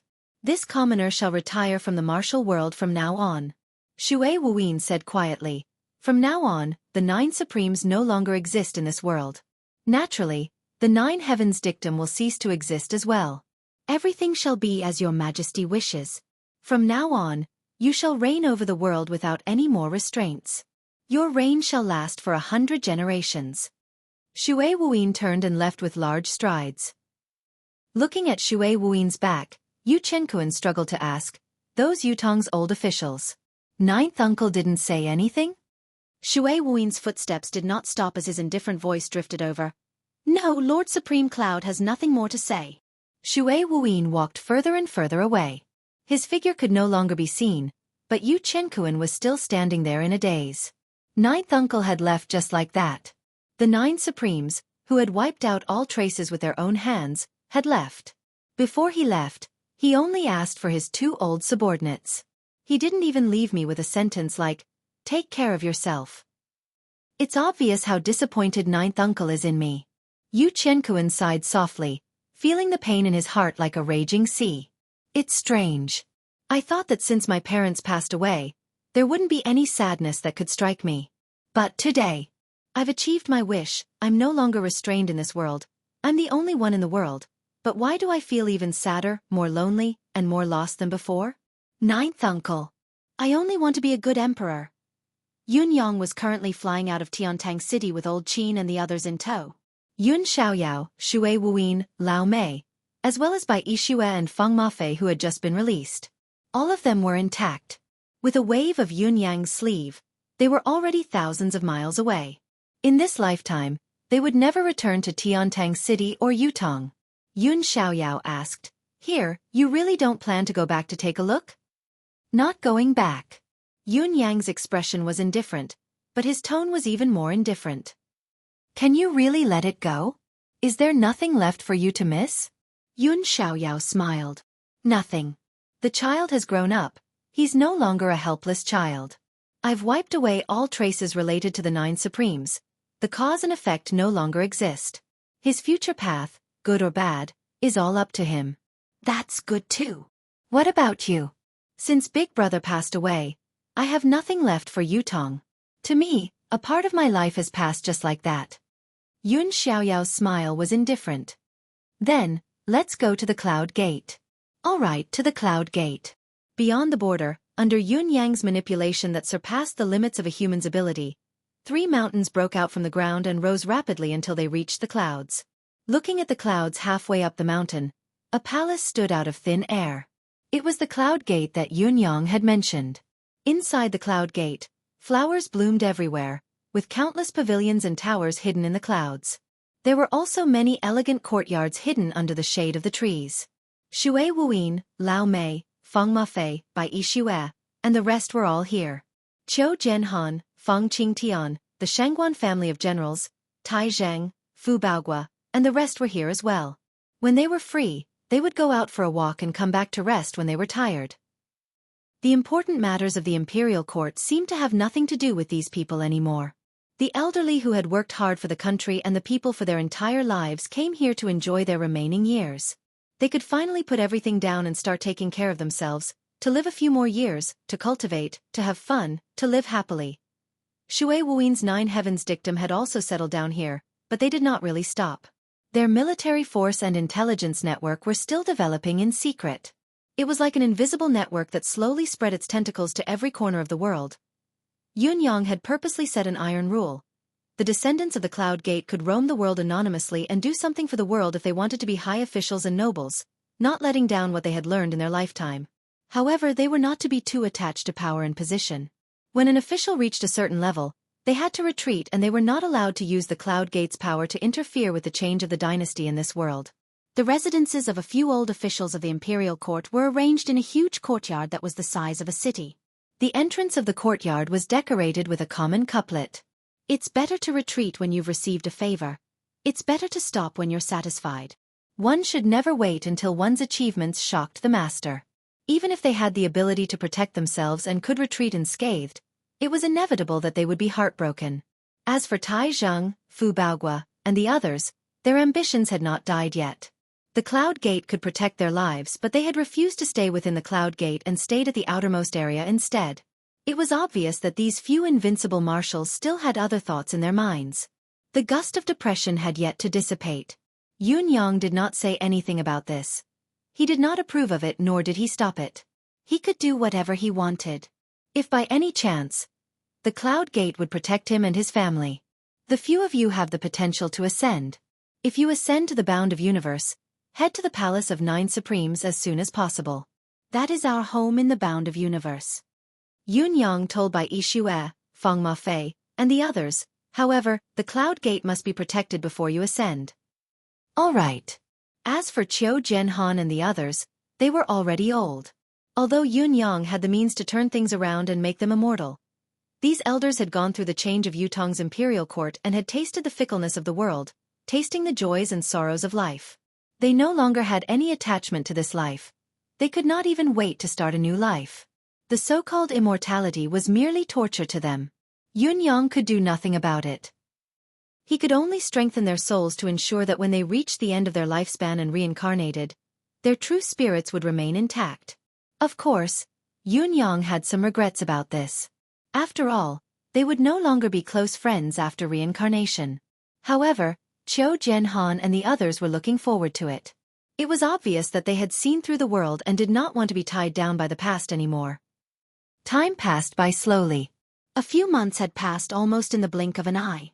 On this day, Yun Yang felt something and left the Cloud Gate with Shangguan Lingxiu and Yun Xiaoyao, heading towards Tiantang City. Father, both of us are going to see the old emperor for the last time before we return. All right. Yun Xiaoyao felt that this period of time was the happiest and most comforting of his life. His son was filial and his daughter-in-law was virtuous. He probably had no regrets in this life and nothing more to ask for. Father, who was the one who saved you back then? Yun Yang finally asked this question. Yun Xiaoyao had never spoken of this matter. He did not even mention a word or two. Yun Yang was very curious about this. Now that they were about to part, he finally asked. Yun Xiaoyao laughed and said leisurely, "With your profound cultivation base, do you still need to consult your father?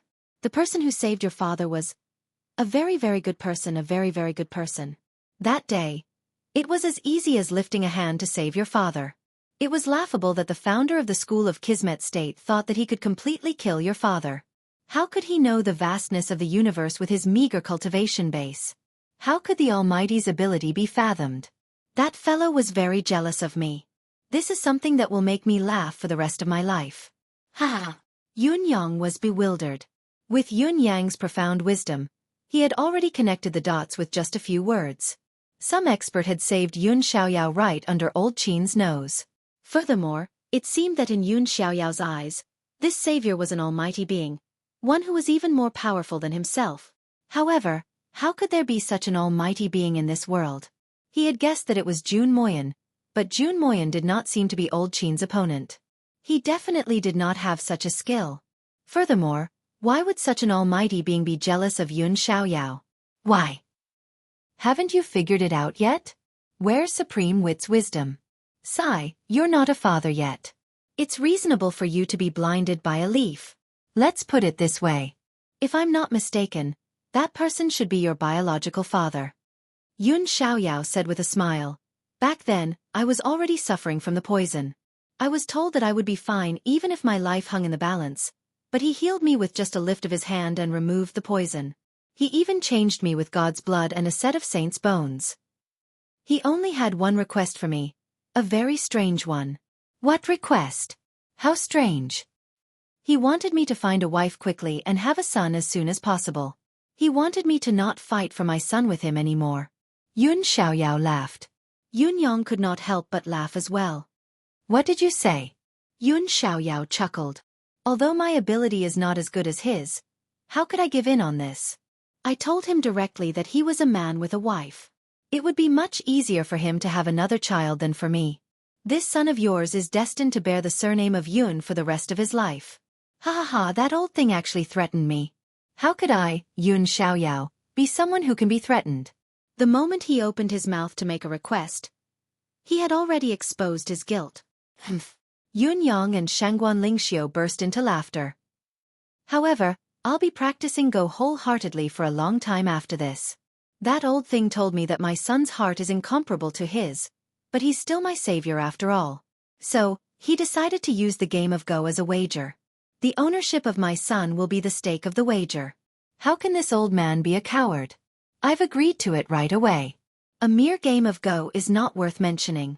This old man has decided to devote himself to this art and will never lose to him. He gave me 100 years. 100 years. Can I not even play a mere game of Go? Yun Xiaoyao was brimming with confidence. Yun Yang chuckled bitterly. He thought to himself, why don't you just agree to play Go with him? Yun Xiaoyao said, but, who can tell what will happen in the future? Still, I'm not worried. You have such a powerful father as your backing. And you're so outstanding.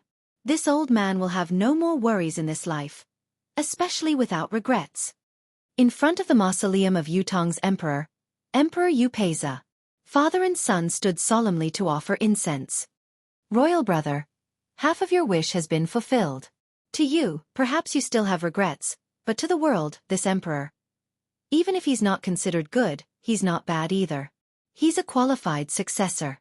Yun Xiaoyao sighed softly. He could not help recalling the conversations his brother, the emperor, had had in his residence a few times during his last moments. Bao is the only successor and the most qualified successor. His Majesty's voice had been filled with melancholy then. Let him be. It was also what His Majesty had said then. Had this emperor, who had commanded for his entire life, sensed something long ago? His last move was to plan for the future, but was it not to protect the lives of his old brothers as well? However, there was no way to verify all of this. It had all gone with the wind. Your Majesty, is the prosperous world today as you wish, as you're happy to see it? Yun Yang asked softly and lit up an incense stick. Through his deific consciousness, Yu Chenkuan already knew that someone was paying respects here and had guessed something. He was hurrying out of the palace and heading over. Yun Yang sighed softly. Let's go. Yun Xiaoyao squinted at him. Still not meeting? It's better not to meet. Let's not meet. You're rather ruthless. Am I? If you're really unfortunate when you're old, then you'll know how ruthless Yun Yang can be. Besides, as long as I don't see him, he'll be filled with guilt. With guilt, he'll feel more pressured, and he'll be able to treat the world better. If I see him, he might feel relieved instead. So, it's better not to see him. Yun Yang chuckled. I've never been made to be an emperor, nor do I understand the mind of an emperor. Naturally, I can't think of what an emperor should be like. It's hard for me to understand and I don't agree with what he's doing. So, I've chosen to let go. What a good let go. Ha ha ha. Yun Xiaoyao chortled. This old man is leaving. With a flash, he vanished without a trace. He did not even bid farewell to Yun Yang. Yun Yang and Shangguan Lingxiu smiled at each other and stood up. With a ripple of space, they were already tens of thousands of miles away, on a huge mountain. Yu Qianquan galloped over like his life depended on it. Ninth uncle, wait for me. He urged the horse anxiously, galloping as fast as lightning. I'm not asking for your forgiveness, I just want to hear you call me Bao again. However, when he arrived at the imperial mausoleum, it was quiet and there was no one around. There were only 3 incense sticks burning quietly in front of the mausoleum. There was nothing else. Chapter 1437. This is the headquarters of the School of Kismet State? Shangguan Lingxiu asked in slight surprise as she stared at the place that could not even be considered a ruin. I wasn't the one who ended the School of Kismet State's annihilation that day, but it was Dugu Chou and Ling Xiaozue. I thought that with their experience and knowledge, there wouldn't be any hidden dangers. I was thinking about the final battle with the Four Seasons Tower then, so I didn't come back. I didn't expect that the School of Kismet State would still be in trouble. Speaking of which, I should be thankful for Ling Xiaozue and Dugu Chou. If the founding patriarch, Old Qin, had come out of seclusion earlier, they wouldn't have been able to gain any advantage over the two of them. Instead, they would have been in danger of being wiped out. Yun Yang said softly. Then what's the reason for revisiting this place? Old Qin has fallen into your hands. Annihilating him is as easy as lifting a finger. He's the founding patriarch of the School of Kismet State. There shouldn't be anyone above him, right? Shangguan Lingxiu asked. There's no harm in being careful. I still feel that something is not right.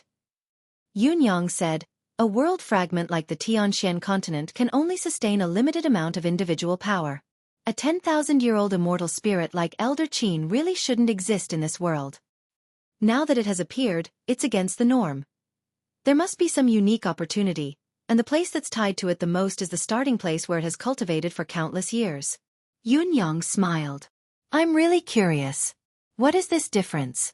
As he spoke, Yun Yang summoned Old Qin. Old Qin was in perfect condition now, but the moment he saw Yun Yang, he could not help the intense fear and dread that colored his face. To Old Qin, Supreme Cloud was the most terrifying demon. His insanity was infuriating. He understood and felt that this person was by no means a benevolent person. It was not by chance that he had annihilated an army of hundreds of thousands with a wave of his hand, nor was it a last resort. Among all the famed generals in the continent, there was no one who could kill more than Supreme Cloud who stood before him. Others could kill tens of thousands of people in a war.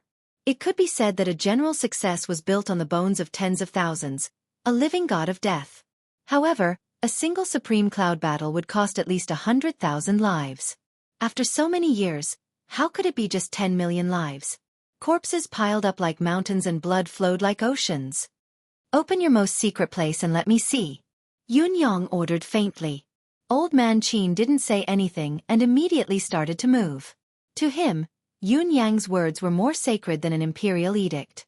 With Yun Yang's command, it was as if he had received the imperial edict and ran faster than a dog. And all he wanted was a quick death. When he was being watched by Emmy, he was even more fearful than before. However, he was determined and had tried to self-destruct again and again, hoping to end this quickly. It was a pity that his attempts were futile even after 7 to 8 times. It wasn't that his self-detonation didn't fail. In fact, it succeeded every time. However, after self-detonation, he should have been reduced to ashes. When he regained his consciousness, He was shocked to find that he was still in the same place. Still alive. Even if he successfully self-destructed, he wouldn't die. Even if his soul was destroyed, he could still come back to life.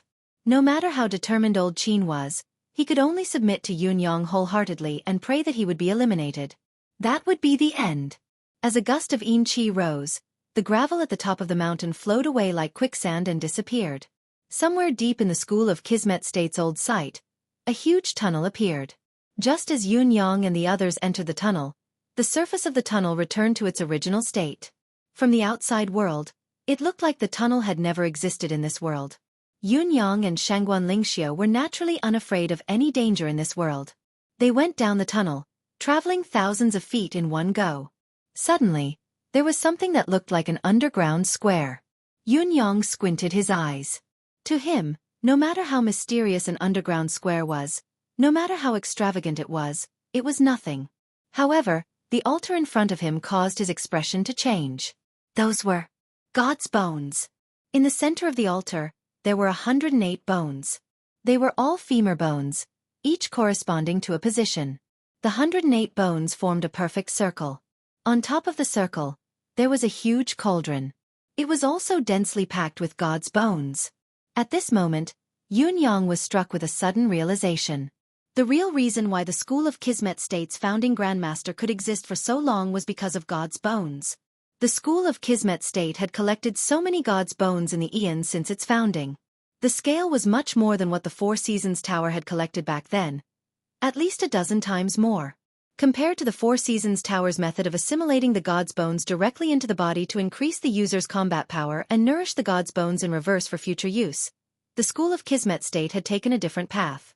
They had thrown all the God's bones they had obtained into this altar, absorbing the power of the God's bones bit by bit in a subtle way to nourish the souls in the altar. With a sweep of his divine sense, Yun Yang understood everything. The total number of God's bones in this altar, big and small, was more than 500 pieces. It could almost be said that finding these God's bones was equivalent to recalling all the bones that had been lost in the land of God's bones. It's great to have such a harvest, but where did the School of Kismet State collect so many God's bones from? Although the School of Kismet State was formidable and stood above all the sects in the secular world, it was still lacking compared to the Four Seasons Tower. The Four Seasons Tower had only obtained so little. How could the School of Kismet State have so many? It doesn't make sense. Yun Yang did not spend too much time pondering on this question. With old Qin beside him, he could just ask directly. There was no need to think too much. Old Qin answered, "Back when I hadn't established the School of Kismet State, I'd built a hut here and lived. I focused on cultivating my martial arts, intending to achieve what no one had done before me, to turn my body into a saint and ascend to heaven. I really can't remember which day it was. I don't know what happened to the space above my head either, but a lot of things fell down noisily. I was cultivating at the top of the mountain then. Due to the sudden turn of events, I was buried by the things that fell from the sky. My internal breath was disturbed and I was about to go berserk. Then, the spiritual qi in these things flowed like a tide, guiding my internal breath that had gone astray back to the right path. The berserk was cured without medicine. Seeing how magical these things were, of course I had to keep them all. The things that fell back then weren't just God's bones. There were many other things as well. There were common items among the people and there were also things that the martial artists of this world couldn't use. Some weapons, for example. Yun Yang's gaze moved and noticed a few weapons displayed on a wall. They looked simple and unadorned, but they contained immense power. Upon closer inspection, however, he realized that the weapons felt out of place in this space. These weapons seem to have owners and are full of spirituality. I've tried many times and confirmed that the owners of these weapons aren't completely dead yet, so others can't use them at all. If they forcefully use them, they'll be devoured instead. Old Qin was speechless. He had been knocked out by the mountain of gold that had fallen from the sky. He had confirmed again and again that he had indeed obtained the mountain of gold, and it was even more precious than the mountain of gold. However, the most valuable part of this mountain of gold, he could not even touch it. He could only stare at it. One could only imagine the frustration he felt. I'm not fated to be a weapon, but those bones are of great help to me. With the help of the spiritual energy that's slowly flowing out of those bones, my cultivation has improved by leaps and bounds. After a few decades of cultivation, I've broken through to the supreme level. However, after I've broken through to the supreme level, I can't help but want to obtain a weapon to increase my strength. My goal is that sword. Yun Yang and Shangguan Lingxiu turned to look and saw a sword leaning against the wall. It was simple and unadorned, yet it exuded an indescribable elegance. Even though it had been sealed for thousands of years, the blade was still spotless. It was obvious that it was a peerless divine weapon that was extraordinary. I, who boasted of my great improvement, tried to infiltrate it with my spiritual consciousness, hoping to destroy the original owner's spiritual imprint. Unexpectedly, I was killed by the sword's soul. Although I survived by luck, I sacrificed my long lifespan and was only left with a few decades to live. How could I, who had long aspired to become a saint and transcend this world, be willing to die just like that? Using what I've learned in this lifetime, I built this altar to store my soul and nurture it. This altar can even accept the power of providence as a sacrifice. After that, I spent another 20 years to build the school of Kismet state to ensure that the flame would be passed down and that my altar would be endlessly nourished. Old Qin was speechless. I had planned to have an endless flow of providence. One day, I'd be able to achieve the embodiment of providence. Then, I'd fuse all of these gods' bones into myself, but the outcome was obvious. Yutong's unification of Tianxian continent was different from the school of Kismet state's designated goal. The providence backfired and the headquarters of the school of Kismet state was destroyed by Ling Xiaozue and Dugu Chou. Space shattered. Yun Yang frowned. He did not expect such a change to occur when God's bones were left behind. No wonder this place was not discovered by the Four Seasons Tower. This fellow was not the leader of a sect before he obtained God's bones. His cultivation base was barely passable at that time. He knew that obtaining God's bones by chance was the true leap in his cultivation base, but he had been devoured by the soul of the sword when his mystical art had just been accomplished. No one would have thought that the school of Kismet state, the one who claimed to be the one who would decide the change of the imperial city in this world, was actually a tool for this fellow's personal gain. It was obvious that he had not told anyone about the secret, so the people from the school of Kismet state who came later had no idea that there were so many treasures buried under their buttocks. It had to be said that the entire incident was absurd and ludicrous. Yun Yang's thoughts spun as he gradually released his deific consciousness that he had been suppressing. He searched the space above carefully, repeatedly, like quicksilver spilling on the ground, to see if there was a spatial node like the god's grave somewhere in this world. If what old Qin said was true, that God's bones had descended from heaven, then there must be a similar spatial node in this space. After searching for a long time, Yun Yang only found a tiny trace that seemed to have collapsed in this space. It was not obvious, but it was also inconspicuous. If it were not for old Qin's words, Yun Yang would not have dared to confirm that it was a sign of the space collapsing. But this bit of evidence was enough. At least, it was enough for Yun Yang now. Yun Yang did not hesitate as he kept all the god's bones and all the weapons that were left here into the spatial ring that stored God's bones. Anything else? Yun Yang stared at old Qin. He had his own reasons for asking this question, but he still had to ask to see if this fellow was really being honest. At the bottom of the altar, there are 10 skulls. Old Qin was really honest. He didn't try to play any tricks as he said everything without any hesitation. He was well aware that with the cultivation level of this person before him, not to mention hiding under the altar, even if he hid in the deepest part of the entire continent, he would still be able to find him with just a thought. The reason why he asked him this question was purely because he was treating him as a joke. Or perhaps, he was playing a prank and wanted to use this as an excuse to punish him again. Yun Yang chuckled and took out the god's bones that were hidden under the altar. Old Qin said knowingly, "There's nothing left this time." "There's nothing left." Yun Yang hummed in acknowledgement. With a wave of his sleeve, the entire underground space was reduced to dust with a loud bang. Everything was no longer in this world. At the same time, Yun Yang and the rest had already left the place and went to the foot of the mountain where the school of Kismet state used to be. "If there's nothing else, we'll be going back." Yun Yang looked at Shangguan Lingxiu and asked, "Is there anything you can't let go of?" Shangguan Lingxiu bit her lip and sighed, saying, "I still want to visit grandmother and my nephews, but I think I won't go. I want to see her and she wants to see me too, but the pain of parting every time takes a toll on her body. She's already so old it's better not to see each other. That's why I want to go, but I'm afraid to." Shangguan Lingxiu was conflicted. "Then don't go for now," Yun Yang said, When your cultivation base breaks through to the level of saint and condenses your qi, you can leave a clone here to keep the elderly company. Isn't that better than anything else? Shangguan Lingxiu's eyes shone. Not bad, not bad. This is a great idea. Then let us go. Shangguan Lingxiu laughed and said, all right. Just as they were about to move, Yun Yang suddenly frowned and stared at the path in front of him. Two old friends have come. I wonder if it's a coincidence or not. Old friends? Who? Yun Yang smiled but did not answer.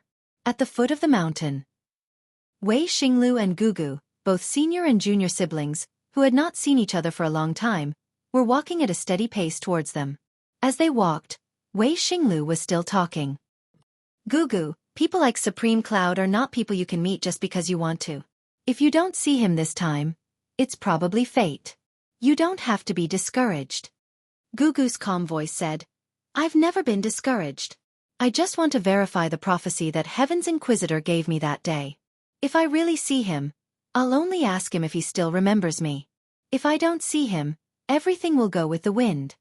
Wei Xinglu sighed and said, You're the leader of our sect now. To suddenly leave the mountain gate just because of a prophecy in the past. I don't have the confidence.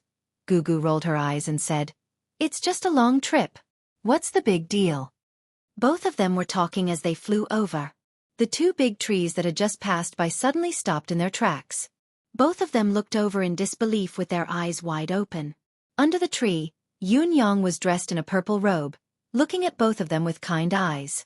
He was still as handsome and elegant as he was back then. It was such a familiar yet long-lost feeling. Both of them were stunned, rooted to the ground. Supreme Cloud. Old friends reunited today. Both of them were overjoyed. After the initial shock, Wei Xinglu and Gugu quickly regained their composure and began to talk and laugh naturally. I can't believe that the little girl from back then has actually become the leader of a sect today. Congratulations. Yun Yang teased. Gugu was furious. Why can't I become the leader of a sect? What has the little girl done to you? I'm just saying. Why are you like a cat with its fur standing on end? You're still the same as before, the shrewdness and magnanimity that a leader should have. Yun Yang was speechless. You can't just say it like that. It's fake to be my sect's leader. You're profaning our sect, do you know that? Gugu was as fierce as ever. All right, I've misspoken. Sect leader is magnanimous. Please don't blame me. Yun Yang raised his hands in surrender. Then, let's drink and reminisce about the old days. Can I punish myself by drinking 3 cups to compensate for my crime? Reminisce about the old days by drinking? Are you trying to force a girl to drink? Gugu said fiercely, but she laughed and said, Drink less then, just for the sake of it. Ha ha. Everyone burst into laughter. Right, I still don't know what's your name, sect leader? Don't tell me you're called Gugu? Even if you know my name, in your heart, I'm still Gugu. Gugu said, Why do you want to know? Haha. That's true. It's you and I who are friends, not who we are. Names are indeed not important. The 4 of them sat facing each other. Yun Yang took out a few dishes from his space and drank with them. In such a beautiful place, it was a different kind of flavor for friends to drink and reminisce about the old days. The few of them talked about their respective encounters after they had parted. Yun Yang played the role of a loyal listener. Gugu drank in big mouthfuls. She was in high spirits, acting bolder than a man. It was a pity that she could not hold her liquor. Not long after, her eyes became blurry. She looked at Yun Yang for a while. Her lips moved as if she wanted to say something. However, after looking at Shangguan Lingxiu, she did not say anything in the end. Not long after, Gugu was completely drunk. She fell into Wei Xinglu's arms, unconscious. Wei Xinglu smiled bitterly. Junior sister is drunk. If Lord Supreme Cloud has no other instructions, we shall take our leave now. Yun Yang kept quiet for a while and said, I don't know when we'll meet again after this farewell. Before we leave, I have a gift for you. I hope that my brother will not reject it. Wei Xinglu was very understanding and said in a low voice, All right, I'll pass it to Gugu. He understood very well that this was not a gift for him. This was the compensation that Yun Yang had made for a certain deception back then. However, Wei Xinglu still chose to accept it on behalf of Gugu. Yun Yang took a look at Wei Xinglu and cupped his hands together. Brother Wei, take care. I hope that one day, we can meet again in the bound of universe. We were friends back then, and today, we are still as warm as before. Take care, we shall meet again. Wei Xinglu glanced at the junior sister in his arms and sighed in his heart, saying, Take care, I hope that we shall meet again. Yun Yang smiled. With a wave of his hand, a space crack suddenly appeared. He held Shangguan Lingxiu's hand and stepped into it, disappearing immediately. Gugu, who was in Wei Xinglu's arms, opened her eyes abruptly. 2 lines of tears rolled down. Didn't you say you wanted to ask him? Why didn't you? Why should I ask? Wei Xinglu sighed. Gugu said coldly, back then, his original intention was just to use us, wasn't it? Wei Xinglu let out another long sigh. When 2 countries were at war, life and death, what was there to say at that time? He passed the space ring over. This is the gift he left for you. You shouldn't have accepted it. Gugu's eyes were red. Wei Xinglu naturally knew that he should not have accepted it, but he still accepted it. Gugu opened the space ring and saw that there were 4 bottles of medicinal pills inside. Each bottle of medicinal pills had a detailed method of consumption, effects, taboos, and so on written on it. The 4 bottles of medicinal pills had different effects. One bottle's effect was to enhance one's cultivation base. Consuming 1 pill could enhance one's cultivation base by 50 years. There were as many as 100 pills in 1 bottle. The effect of this bottle was to enhance one's soul, and there were also 100 pills. The remaining 2 bottles only had 1 pill each. The former could increase one's lifespan by 1,000 years, while the latter could preserve one's youthful appearance and preserve one's youth forever. Other than that, there was also a delicate short sword that could cut through iron like mud. The shape of this sword was exactly the same as the short sword in Gugu's sleeve. Gugu stared at the newly acquired short sword for a moment, and tears rolled down her cheeks again. She pulled out her own short sword with gritted teeth and used all her strength to slash at the short sword. With a choked voice she roared, "Break!" With a crack, the short sword in Gugu's hand, the sex treasure, broke into 2 halves. The short sword that Yun Yang had gifted her was still in her hand, unscathed. There was not even a scratch on it. Such a godly weapon could not be damaged by the cultivators of this world. In the profound sky continent, this was a sword that had never been seen since ancient times. Gugu's tears streamed down her face as she said miserably, "Eldest senior brother, you really shouldn't have accepted it.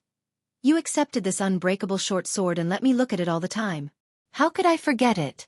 Both of them were stunned for a long time. "Let's go back. Let's go back." After walking for a long distance, when they were about to turn around the foot of the mountain, Gugu finally stopped and turned back to look at the 2 big trees. Under the trees there was a small platform. It seemed that they were still sitting, still drinking, still laughing and chatting. She suddenly let out a long howl towards the sky and kept the sword in her hand into her sleeve. Turning around, she dashed away without looking back.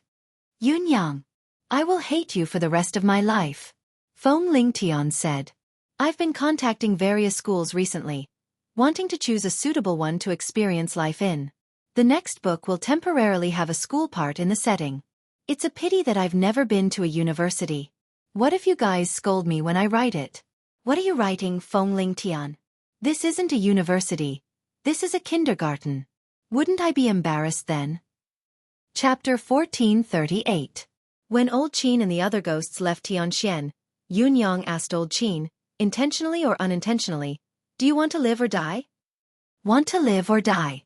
When this question was asked, an ordinary person's first reaction would be to say that he wanted to live. But Old Qin misunderstood Yun Yang's meaning. "I only want to die, to be free from this world." "All right." Yun Yang did not say much and crushed it without hesitation. If Old Qin said that he wanted to live, Yun Yang would bring them to the bound of universe. In the bound of universe, Old Qin's ability might not be able to do anything. The residents of 9 Supremes had always been inclusive and did not discriminate against ghostly cultivators. Old Qin and the other spirits were unique existences after all. It was not necessary for Yun Yang to annihilate them with their bizarre assistance. However, Old Qin had obviously misunderstood. He thought that Yun Yang's so-called survival was to bear the burning of the mystical flame all the time, so naturally, he was willing to die. He did not know that the burning of the soul by the mystical flame was nothing to Yun Yang, But what repaired his soul was the spiritual energy of vitality. This was also because Yun Yang had Emi, a cheat. Others like Dongfang Haoren would only use the spiritual energy of vitality in other places, even if they had such a treasure. They would not be as wasteful as Yun Yang. Yun Yang's usage was seen by those with a discerning eye. Aside from the pain, it was normal for them to attack Yun Yang. However, Yun Yang was not in the mood to explain further. He crushed it without a second thought. It was just a fleeting thought. It's fine if you come, it's fine if you don't. It's New Year's Eve anyway. I'll celebrate the new year with you or without you. It's still a pity. Shangguan Lingxiu watched Yun Yang dispose of the few phantoms and said with slight regret, such a complete state, a soul that has been cultivating for tens of thousands of years, is one of a kind, even in the bound of universe. His foundation is no less than that of the demon's soul. My original intention in asking this question was indeed because of this soul energy. However, they lost this opportunity on their own, so it has nothing to do with anyone else. I've never said that I'm not angry at the things they did in the profound sky continent. Yun Yang said calmly, since I've lost the opportunity, I might as well use it to vent my anger and end the karma in another way. Shangguan Lingxiu could not help but chuckle. This old fellow doesn't want to die either. He's just afraid of being tormented by you. How would he know that there's a chance of survival now? Forget it. What's done is done. His death is not to be regretted. On his way back, Yun Yang did not deliberately hasten his pace, but he could vaguely feel that the barrier of the Saint Realm in front of him was growing thinner and thinner, almost as if it had disappeared. It was a feeling that even if he didn't work hard to break through, he could still break through on his own. It was a subtle feeling that was real. Yun Yang enjoyed the feeling very much. So he wasn't in a hurry to break through instead, and he instead devoted himself to comprehending his current cultivation realm. During this process of breaking through, he completely understood every single detail of the process, causing his mental state to undergo a transformation as if he'd been reborn. So this is the truth behind the path of the Saint Realm. The moment he stepped foot on the bound of universe once more, Yun Yang felt as if he had been reborn. It was as if he was bathing in an extremely mystical and relaxed atmosphere. A refreshing feeling surged up from his chest, and he could not help wanting to howl into the sky and let loose a long howl. The howl was so loud that the wind and clouds shifted and the heaven and earth moved. Yun Yang's aura swept across 30,000 miles in an instant. All the living beings in the bound of universe felt their hearts skip a beat, feeling a sense of peace and serenity in them. Is this, another saint has achieved greatness? Countless humans rejoiced.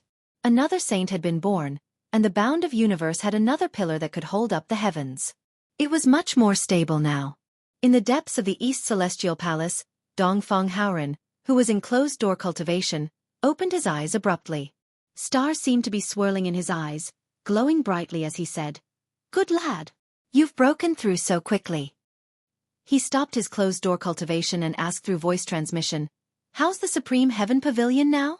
Someone replied immediately, "The Supreme Heaven Pavilion has begun to send out the light of selection." What's the situation with the demon race now? How's the civil war? Is there a limit to the war's expansion? The demon race's civil war is still in a stalemate. The Fox Sovereign and the Cat Sovereign don't seem to have the intention to expand the war and are mostly defending themselves. The Demon Sovereign doesn't seem to have the intention to quell the rebellion in one fell swoop, so both sides are still in the stalemate. The Fox Sovereign's and the Cat Sovereign's forces are still limited to the Fox clan's original territory. Although the other clans are mobilizing their troops, their destination is unclear. Perhaps they're going to quell the rebellion, but it's more likely that they're going to the Blood Soul Mouth. After all, the main force of the Blood Soul Mouth's gatekeepers are mostly from the Fox clan. Now that the Fox clan is in a state of full preparation for war, the Blood Soul Mouth will naturally have many openings. Add another 5 demigods to the Blood Soul Mouth. Be wary of the demon race taking advantage of the situation. Don't be careless. Yes. Palace Lord. Will these people be sent by the East Celestial Palace? What time is there to care about which Celestial Palace? Go. Yes. In the next moment, Dongfang Haoren's figure turned incorporeal as he disappeared from the palace where he was cultivating in seclusion. In the blink of an eye, he had already appeared in the West Heaven Holy Palace, in Shiman Fafu's seclusion chamber. The moment he appeared, he heard Shiman Fafu instructing the West Heaven Holy Palace's experts to reinforce the Blood Soul Mountain. Seeing Dongfang Haoren's arrival, he could not help but laugh. You old man, you also felt it? Of course I felt the birth of a saint. It would be strange if I didn't feel it. Dongfang Haoren said. Now it's about time. How is it about time? There are still 2 more than half of it.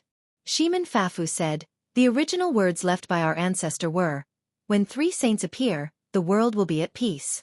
Now, only Yun Yang alone has become a saint. I think it's still too early. I can tell you responsibly that the day of ancestors' prophecy is coming soon. Dongfang Haoren said, I've come to discuss the matter of all the experts of the 3 heavenly palaces coming out of the blood-soul mouth. Shimin Fafu frowned and said, I don't dare to be as optimistic as you. Forget it, let's go to Northern Heaven to talk. This matter can't be left out of old man Beigong. The 2 rulers stood up at the same time and disappeared from the West Heaven Holy Palace in a flash of starlight. On the road, Dongfang Haoren deliberately slowed down his footsteps. How is it? He was a saint of a generation, the face of a ruler, but at this moment, there was actually a hint of winking between his brows. His original sage-like and otherworldly image disappeared without a trace. Shimin Fafu's old face was dyed red. Cough, I'm pregnant. Cough, cough, cough. Dongfang Haoren laughed. Didn't I want to kill you? Why did it suddenly happen? Speaking of this, Shimin Fanfu suddenly became elated and said proudly, I finally understand now. No matter how unreasonable these women are, as long as we, the head of the family, are strong, there is nothing we can't subdue. This old man only needs to slap them twice and then give them a round of punches and kicks, and they will be subdued in no time. Dongfang Haoren laughed. If you say this to other people they might believe it, but if you say it to me, ha ha ha ha, even if I go to the next life, this old man won't believe it. Shimin Fafu's face turned red as he argued. This is the truth. Then he quickly changed the topic. What about you? Me. Dongfang Haoren snorted twice. I'm pregnant with 2. Fuck. Shimin Fafu was a bit unhappy. Why do you only have 2? Dongfang Haoren glanced at him. I have 7 wives, how many do you have? Shimin Fafu instantly lost his temper. Aren't mine, Dongfang Haoren said. A coward is a coward, what use is there in saying that? Shimin Fafu flew into a rage. What did you say? I said you're a coward, so what? Isn't that the truth? Shimin Fafu's chest was filled with anger, but he couldn't do anything.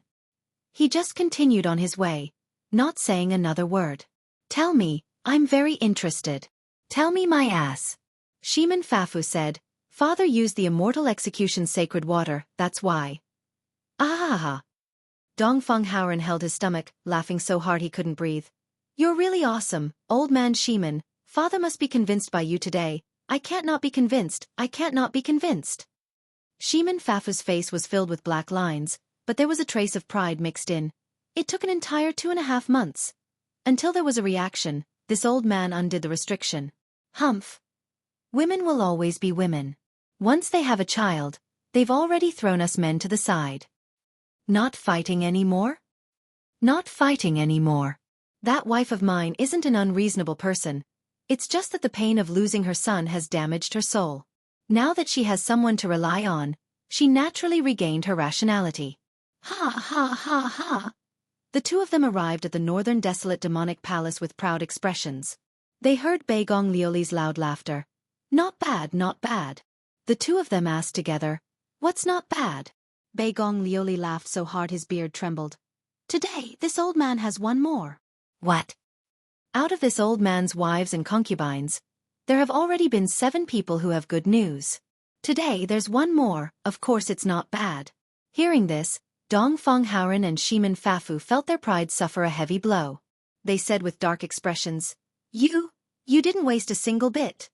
Even if it wasn't wasted, this old man only has 3 left. Beigong Lioli had a face full of joy, but there was a tinge of regret. It's a pity this old man has too many wives. These 8 are pregnant and the other 20 are all red-eyed, wanting a share. But this old man only has 3 strands of life energy left. There aren't enough to go around, how could there be enough? You 2 came at the right time. Quickly give the ones that haven't been used to this old man, so this old man can make the best use of them. Dongfang Haoren and Shimin Fafu both had serious expressions. No. There isn't even 1 left. No way. Beigong Lioli's eyes widened. Why did you use them so quickly? Dong Feng Haoren said with a dark expression. If you don't have any left, you should go to Yunyang.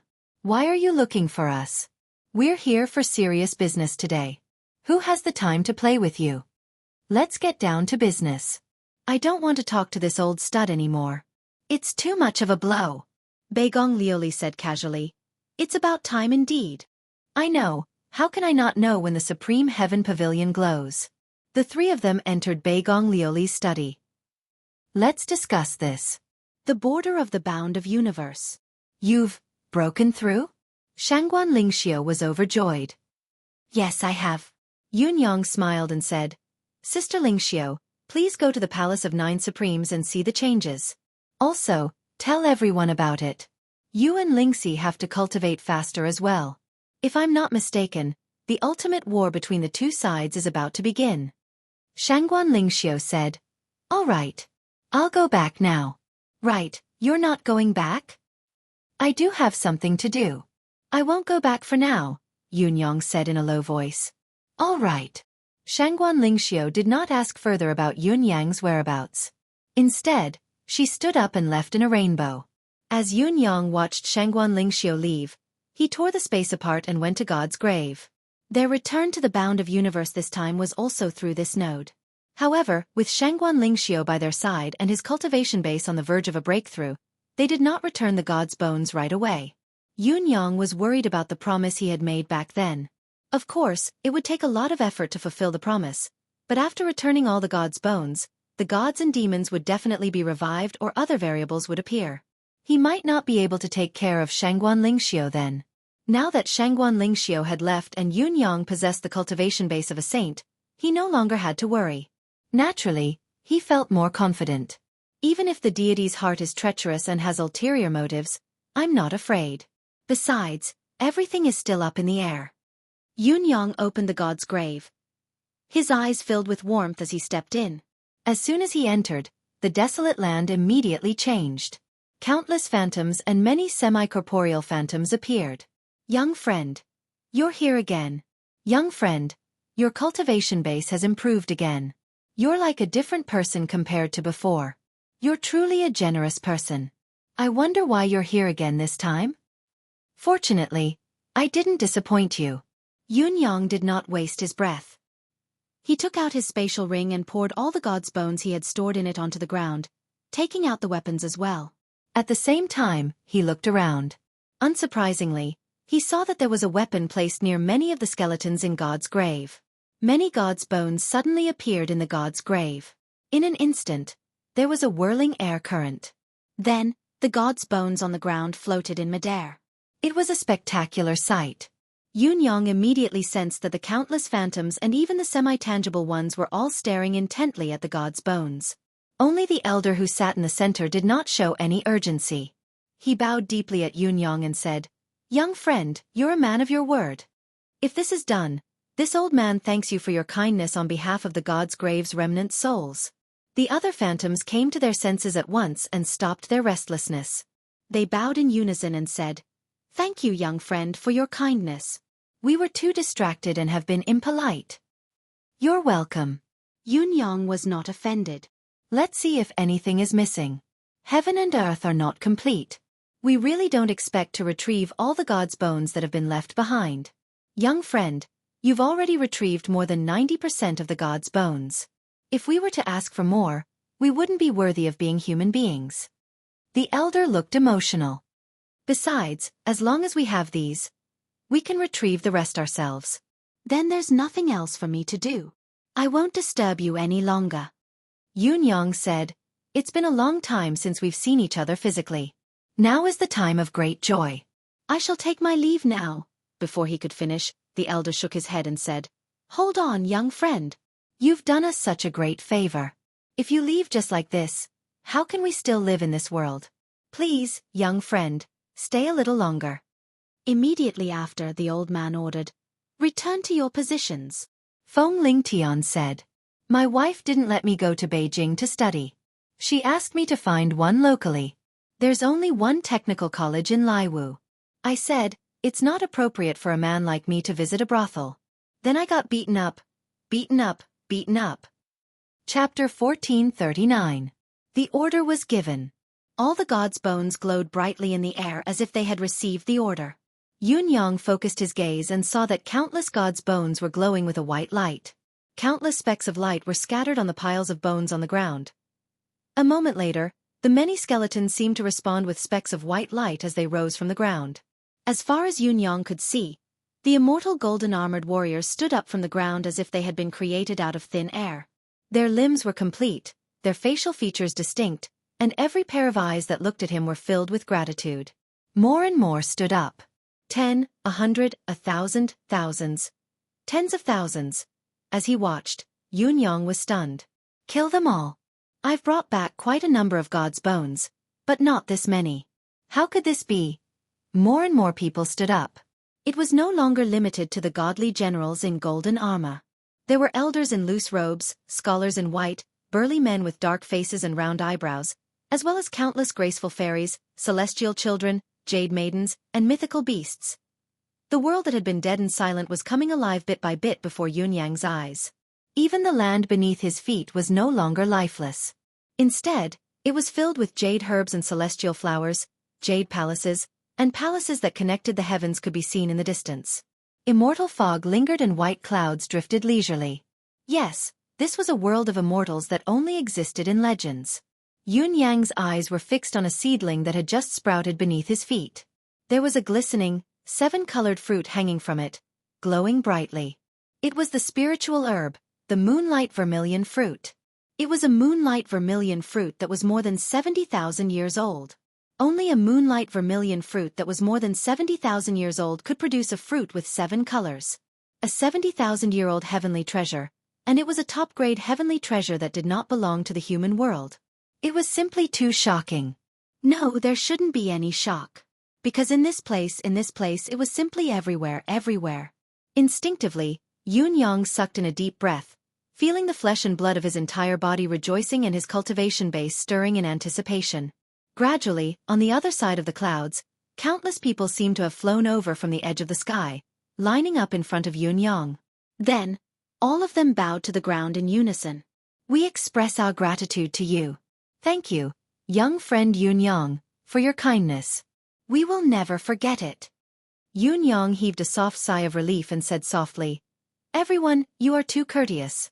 I have been entrusted with a task, so I do not deserve such gratitude. To me, it's just a slight effort. 99% of it is due to fate and not intentional. Everyone's actions have instead made me afraid. There's no need to be overly courteous. Please stay. Although that was what he said, he still stood there steadily and accepted everyone's salute. Yun-yang's cultivation base had advanced to the level of a saint. His knowledge and experience had broadened as well, allowing him to understand the significance of the return of God's bones and the return of the gods to their rightful places at a deeper level. No matter how simple the matter was, it was still an indescribable favor to the gods before him. If he didn't accept this bow, the gods would never be able to completely repay this karma. The other gods were at the forefront. The elder who led them had already changed into a regal attire. His gaze on Yun-yang was filled with approval and approval. He understood the deeper meaning behind Yun-yang's acceptance of the bow. To Yun-yang, if he had avoided the bow or returned it, the others would have felt better, but the favor could not be erased. On the other hand, Yun-yang stood there and accepted the bow. In terms of cause and effect, this matter ends here. I accept your gratitude. I've been entrusted with a task, and I fulfilled my promise. My gratitude is sufficient. This was not arrogance nor was it putting on airs. On the contrary, it was a display of great kindness and kindness, an expression of the wish to treat each other as equals. Only by smoothing out the past and treating everyone as equals from the bottom of his heart would he need to do so. After this, he wanted to be friends with everyone. He didn't need everyone to see him as a benefactor. Not only was this gesture sincere, it was also solemn. Young friend, after today, our fallen celestial court will leave this place of confinement and return to heaven. This old man doesn't mean that we'll never meet again. Instead, I'll definitely come to play and chat with you when I'm free. We hope very much that we can become best friends in the future. It'd be even better if we're brothers. Yun-yang had intended to say this, but the emperor of the celestial court before him had said it first. In spite of this, the meaning behind his words was extraordinary. It was also a display of great kindness, and it was also a way to return a favor. As the saying goes, to return a plum with a peach, words were irrelevant. Only actions would be meaningful. Yunyang is more than happy to do so. Yunyang smiled warmly. We'll stay here for another day to recall the gods' bones that are out there, and then we'll leave. Little friend, as a small repayment for what you've done, you can take everything in the divine court as long as you take a liking to it. The entire celestial court is at your disposal, young friend, and you can have whatever you want. After today, the celestial court will no longer exist. It's not difficult for us to find you, young friend, but it'll be rather difficult for you to find us. Huh. Yunyang smiled faintly. We're friends. It's not nice if we talk about repayment and so on. I don't have any interest in worldly things here. Let's wait for the future, when you're free, to come and have a cup of tea with me. That'll be the best repayment for me. Ha ha ha ha. The few authoritative figures of the celestial court laughed in unison, obviously appreciating Yunyang more and more. Since young friend insists on not taking it, this old man shall represent the brothers to give you a little souvenir. The leading elder handed over a spatial ring and said, This is just a small token between friends. If young friend refuses even this, then you'll be looking down on me. Yunyang laughed and accepted the ring solemnly, saying, How can this young brother not accept a gift from my brother? Greedy. Greedy. Both parties conversed for a while. Yunyang knew that the elder seemed to have recovered completely, but he had only just recovered. There were many things to do and he still had to work on retrieving the missing god's bones, so he bade farewell. The elder did not urge him to stay, sending Yunyang to the entrance of the road before saying, Young friend, take care when you go back. We have plenty of time in the future. Right, the celestial court has been duplicated, but the order of heaven and earth hasn't been restored yet. It's because the ghost court was completely destroyed back then, even worse than the celestial court. It needs a fated person to rebuild it. Young friend, you're someone with the greatest providence in this world. It's fine if you're fated to lend a hand. Helping out is a form of good karma. Then, he bowed solemnly and waved goodbye. Yunyang, who had made a promise and gained another karma, exited the celestial court. When he turned to look again, the air was filled with swirling mist. Then, the celestial court disappeared completely, even more untraceable than before. Yunyang had long expected the celestial court's disappearance, so he did not think much of it. Instead, he was thinking about the elder's last words. Ghost court? It needs a fated person to rebuild it? Also, am I someone with the greatest providence in this world? Does this world refer to the Tianxian continent or the bound of universe as well? Why did the elder's tone sound so certain, as if he thought that Yunyang would definitely meet the so-called fated person? Then who is the fated person? I have indeed met quite a number of people in sects related to spirits and spirits, such as the God's Mausoleum's remnant soul, the world-wrecking soul demon, the 10,000-year-old soul head that has just been annihilated, and the bound of universe's cannon fodder, the Thousand Ghost sect. These can all be classified as the underworld system. However, the God's Mausoleum's remnant soul and spiritual bones have been reconstructed, and the soul demon and old soul head Qin have already perished in my hands. It seems that none of these have anything to do with the ghost court. The most similar to the ghost court would probably be Tianxuan's old friends, the concourse of the underworld. Back then, after the concourse of the underworld entered the haunting temple, there was no news of them. Until now, there was still no news of them. When Yunyang came back to Tianxian this time, he had used his deific consciousness to search for information about them in his free time, but it was to no avail. Could it be that they were actually rebuilding the ghost court? Yunyang immediately thought of their self-proclaimed names. The 10 court kings, Xitigarbha, and the black and white impermanents. It might really be them. The so-called haunting temple might be the underworld's underworld. If that was the case, then it was all the more reason for him to lend them a hand. Throughout the entire Tianxian continent, when it came to the origin of friendship, the concourse of the underworld and the 9 supremes were the ones who had many inseparable ties. Without stopping, Yunyang took out the spatial ring given by the elder and opened it to take a look. He was stunned on the spot. Since Yunyang's debut, he had had many fortuitous encounters and the wealth he had accumulated was shocking. There were few people in this world who could compare to him, and there was almost nothing in this world that could stun him at first glance. However, when he saw what was inside the ring, his heart could not help but skip a beat as he stood rooted to the ground. What shocked Yunyang was the spatial ring itself. Yunyang was known as the 9-feet-high sky swallows plucking feathers from passing them, and the spatial ring was a must-have for any cultivator in the bound of universe when traveling and cultivating. Therefore, Yunyang had owned countless spatial rings. It would not be an exaggeration to say that they were uncountable, but this was the first time he had seen such a unique spatial ring. Not only was the internal space of the spatial ring ridiculously large, almost boundless, but it was also automatically divided into 9 layers, dividing the internal space into 10 areas. Each space had its own unique category of items. The first space: 50,000 years of various heaven and earth resources, 1 million portions. The second space: 80,000 years of heaven and earth resources, 500,000 portions. The third space: 100,000 years of heaven and earth resources, 100,000 portions. The fourth space: 100,000 years of heaven and earth resources, 100,000 portions. The fifth space: 200,000 years of heaven and earth resources, 3,000 portions. The sixth space: 500,000 years of heaven and earth resources, 3,000 portions. The above spaces contained heaven and earth resources, and not only did they have the ability to store them, they also had the ability to nurture them. The spaces were embedded with nurturing formations that could absorb the spiritual chi of heaven and earth on their own, so that the heaven and earth resources could always be maintained in the best and most perfect state. This alone was enough to make Yunyang gasp in amazement. Yunyang had Emi and a deific consciousness space, so he should not be praising this function. However, most of the advantages of a spatial ring lay in its capacity and storage.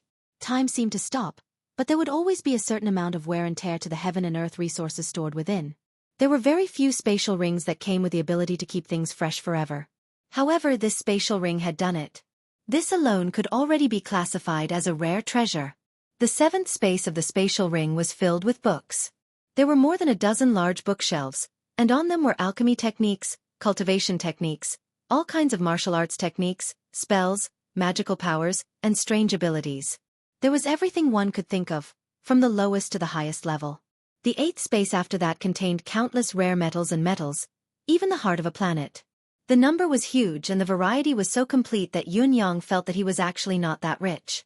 After looking through the 8 spaces, Yunyang could not wait to look at the 9th space, but he was greatly disappointed. It was because there were all sorts of treasured sabers, swords and other weapons, a total of 10,000 of them. It was a pity that their quality was only of superb quality, so much worse than what Emi had produced.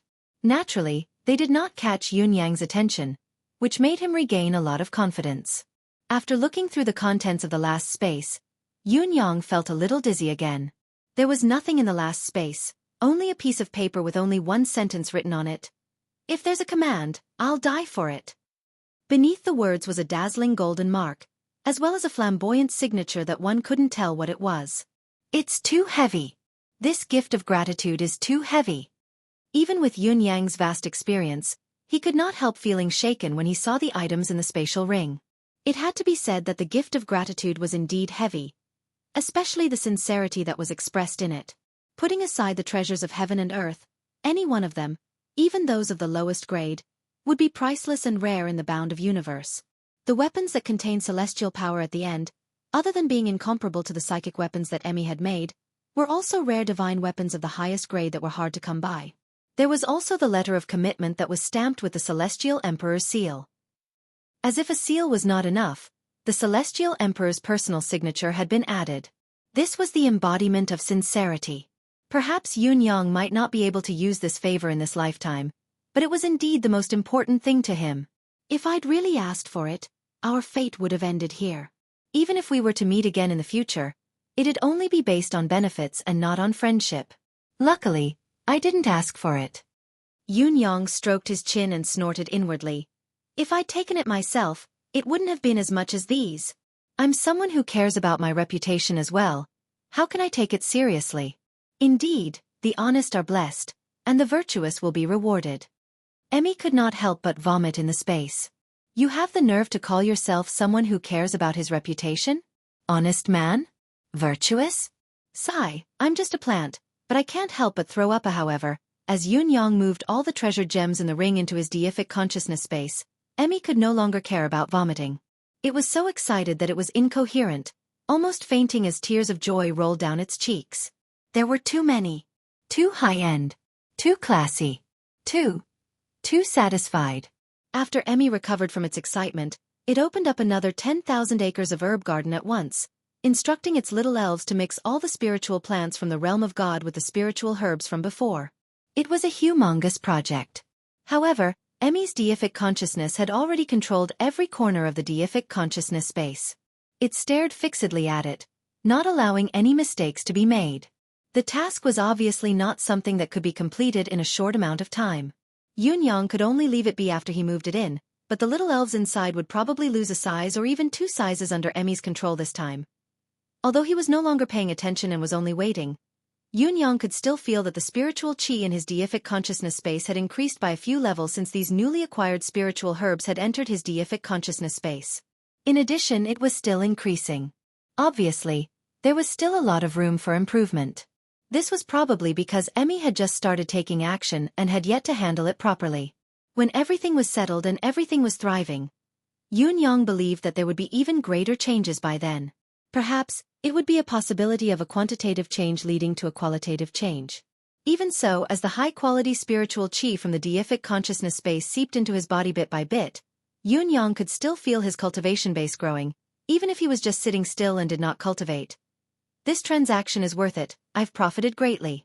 It was at this moment. Somewhere far away, a loud rumble came suddenly, as if the earth was splitting and the sky was collapsing, shaking heaven and earth. Yun Yang looked towards the source of the sound and was shocked to see that the hundreds of mountains in the barren land had all disappeared, leaving only a huge bottomless hole on the ground where they once stood. Within this hole, there was an endless amount of black qi that surged into the sky, gradually filling up the firmament. In just a moment, the place was filled with eerie winds and ghostly qi. The entire bound of universe, including the demon race, was shaken to an unprecedented degree. Dongfeng Haoren and the others who were discussing on the other side felt shaken at the same time, as if something uncontrollable and irresistible, yet closely related, had happened in this world. The 3 juggernauts were unwilling to be slow. They moved in unison, tearing through the space to rush to the location of the incident, only to see the huge pitch-black hole slowly calming down. In the end, it turned into a flat ground that was no different from before. The black hole had disappeared. However, the eerie and ghostly qi did not dissipate. Instead, it swirled and gathered in the air, turning into a pitch-black stone tablet. There were a few words written on the stone tablet. From today onwards, Xin Luo stands. Feng Ling Tian said. Actually, I want to drag it out, but this book seems to know that I want to drag it out. They're stubbornly advancing according to the original plot. It seems like I can't drag it out any longer from the end of the book. Chapter 1440. From today onwards, Xin Luo will be established. It seemed to be announcing something, but it also seemed to be declaring something. Then, the black stone tablet sank slowly and finally disappeared. Even with the 3 rulers' cultivation base, they could not sense where the stone tablet had gone. It was at this time that Yun Yang's silhouette came through the air and saw Dongfeng Haoren and the others. What happened? Dongfeng Haoren's expression was solemn as he explained, "This is extremely strange. I don't know if it's a blessing or a curse. From today onwards, Xin Luo will be established?" Yun Yang's brows furrowed slightly before relaxing. He smiled and said, "It's not a small matter indeed. But for humans, it's a good thing, a very good thing." Good thing? A very good thing. Dongfeng Haoren and the others were puzzled. Yun Yang guffawed but did not offer any explanation. He took to the air and disappeared in the blink of an eye. B** starred. Explain clearly. The 3 rulers were furious and chased after him. F** King Hell, we've always been the ones keeping others in suspense. Today, we're the ones being kept in suspense. We can't stand it. That stone tablet is strange. It's fine if it disappeared without a trace. Yun Yang, even if you've advanced to saint level, do you think you can play tricks and disappear in front of the 3 of us? The 3 rulers were experienced masters. Although Yun Yang had reached the same level, he was too new to be able to shake off the 3 of them. It was a pity that he did not get any answers even when they chased him all the way to the Palace of 9 Supremes. The scene startled everyone in the Palace of Nine Supremes. These three bosses have come after our boss with such murderous intent. What do they want? Were they planning to gather the forces of the three heavenly palaces to go against the Palace of Nine Supremes? The Palace of Nine Supremes was developing well and its strength was formidable, but when it came to the three heavenly palaces, they could not even fight one against one, let alone three. Faced with the three bosses' threats, promises and torture, Yun Yang refused to comply. From the beginning to the end, he did not say a word. The three of them were fuming with rage. Since you don't want to talk, then don't. We'll stay in the Palace of Nine Supremes for now. The three of them rolled their eyes at the same time. Who were these three men? Their spiritual senses and martial senses were so sharp that they had long noticed that the spiritual chi density in the Palace of Nine Supremes was not only higher than that of the three heavenly palaces, but it was at least 10 times denser. Moreover, the atmosphere here was unusually stable, and it would not diminish just because there were too many people who cultivated tirelessly over and over again. In terms of cultivation environment, cultivating here was much better than cultivating in the heavenly palace. Although the three great dwellings had reached the peak of this world, they still had the desire to improve. Cultivating in such an environment was also a great thing. You're not leaving? Yun Yang asked. There's no hurry. We plan to stay here for 3 to 7 years, maybe even 8 to 10 years. Why don't we make the Palace of Nine Supremes the command headquarters for the war between the two realms? We'll stay here for a long time and oversee the overall situation. It'll save us the trouble of having to meet each other. Yun Yang felt a headache coming on. Why don't I tell you what's going on? You can leave quickly after that. It was not that Yun Yang wanted to admit defeat, but he had no choice but to lower his head when he was under someone else's roof. If these three men really decided to stay in the Palace of Nine Supremes, all their supplies and expenses would have to be provided according to the best standards, at least Ji Lingxi and Shangguan Lingxiu standards. Although it was not enough to bankrupt the Palace of Nine Supremes, it was still a considerable expense. Furthermore, the total amount of spiritual qi that these three men absorbed every day was also a terrifying number. The three heavenly palaces were not the best paradise in this world, but it was largely due to the three old men's years of swallowing that the spiritual qi was relatively low. If all three of them stayed in the Palace of Nine Supremes, even if the Palace of Nine Supreme spiritual qi was much better than the three heavenly palaces, there would come a day when the place would be drained. This was a truth that Yun Yang had only discovered after he had ascended to the level of a saint. Therefore, even if he had to compromise and tell the truth, he hoped to send these three men away as soon as possible. They were not three distinguished guests, but three vampires. All right, we won't be leaving after that. Your place is very good, very good. We're very satisfied. The three of them were unperturbed. They each went to find a quiet hut, and then they really went to live in it. Yun Yang dared not let these three men stay for a long time. After a round of verbal sparring, they finally reached a consensus. We won't be staying for too long. We'll leave when the Supreme Heaven Pavilion selection is over. All of us will leave without delay. You don't have to bother to entertain us either. Just treat us like family. We don't need any food or drink. In spite of this, the Palace of Nine Supremes' eyebrows were still twitching. How dare you say such things? With your cultivation base, you can go without food for tens of thousands of years. Of course, you don't need to provide anything, and we don't even plan to provide anything for you. Don't think that we didn't see your shameless faces. You're just taking advantage of us. What we're really troubled about is the massive consumption of spiritual qi caused by the addition of three high-level saints at once. It's bound to be shared with many people. At the very least, cultivating dozens of miles away from these three men would not have much effect, if not no effect at all. Dong Qitian was the one who was speechless. These three bastards from the three residences actually chose the back of the mountain. That's where I live, my territory. I've always been the only one occupying that place. How can I cultivate when the three of you come? In terms of spiritual qi absorption, I can't even catch up to the three of you. I respected these three bosses quite a bit, but now it looks like they're three bastards and gangsters. From today onwards, I'll move to the front hall. Dong Qitian told Ping Xiaoyi, find another place and wait until the three perverted old men leave. Ping Xiaoyi was dumbfounded. You're picking on the weak, aren't you? Am I the weakest among the entire Palace of Nine Supremes higher-ups? You're calling them perverted old men, but how much better can you be? Ping Xiaoyi left in grief and indignation. F***CK. I'd rather die than be the weakest. I'm going to cultivate with all my might. Grief and indignation notwithstanding, he still had to move. How could he not lower his head when he was under someone else's roof? How could he not compromise when the circumstances were stronger than his? Dong Qitian was the same, and so was Ping Xiaoyi. The rest of you, go out and train quickly. Don't stay at home for now. After Yun Yang gave a few guidance on his disciples' cultivation methods and questions, he immediately ordered them to scram out of the martial world. How's Major Domo Qian? Seeing that Ji Lingxi was not back yet, he knew that Qian Duo was not done yet. The integration of the 4 schools' fixed trade routes has been completed. Appointments and removals have been carried out twice as well. Those who are unqualified and incompetent have all been cleared out. The Palace of 9 Supremes trade routes are now unimpeded.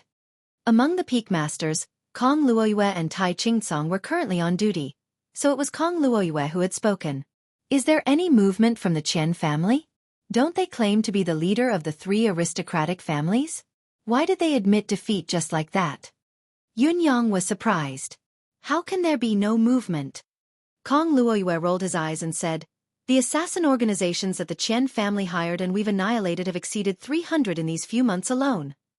We've taken advantage of the situation and sent a few peak masters to hunt down the assassin organizations in the world. There are more than 1,200 of them. Until now, there are almost no assassin organizations left in the entire Bound of Universe.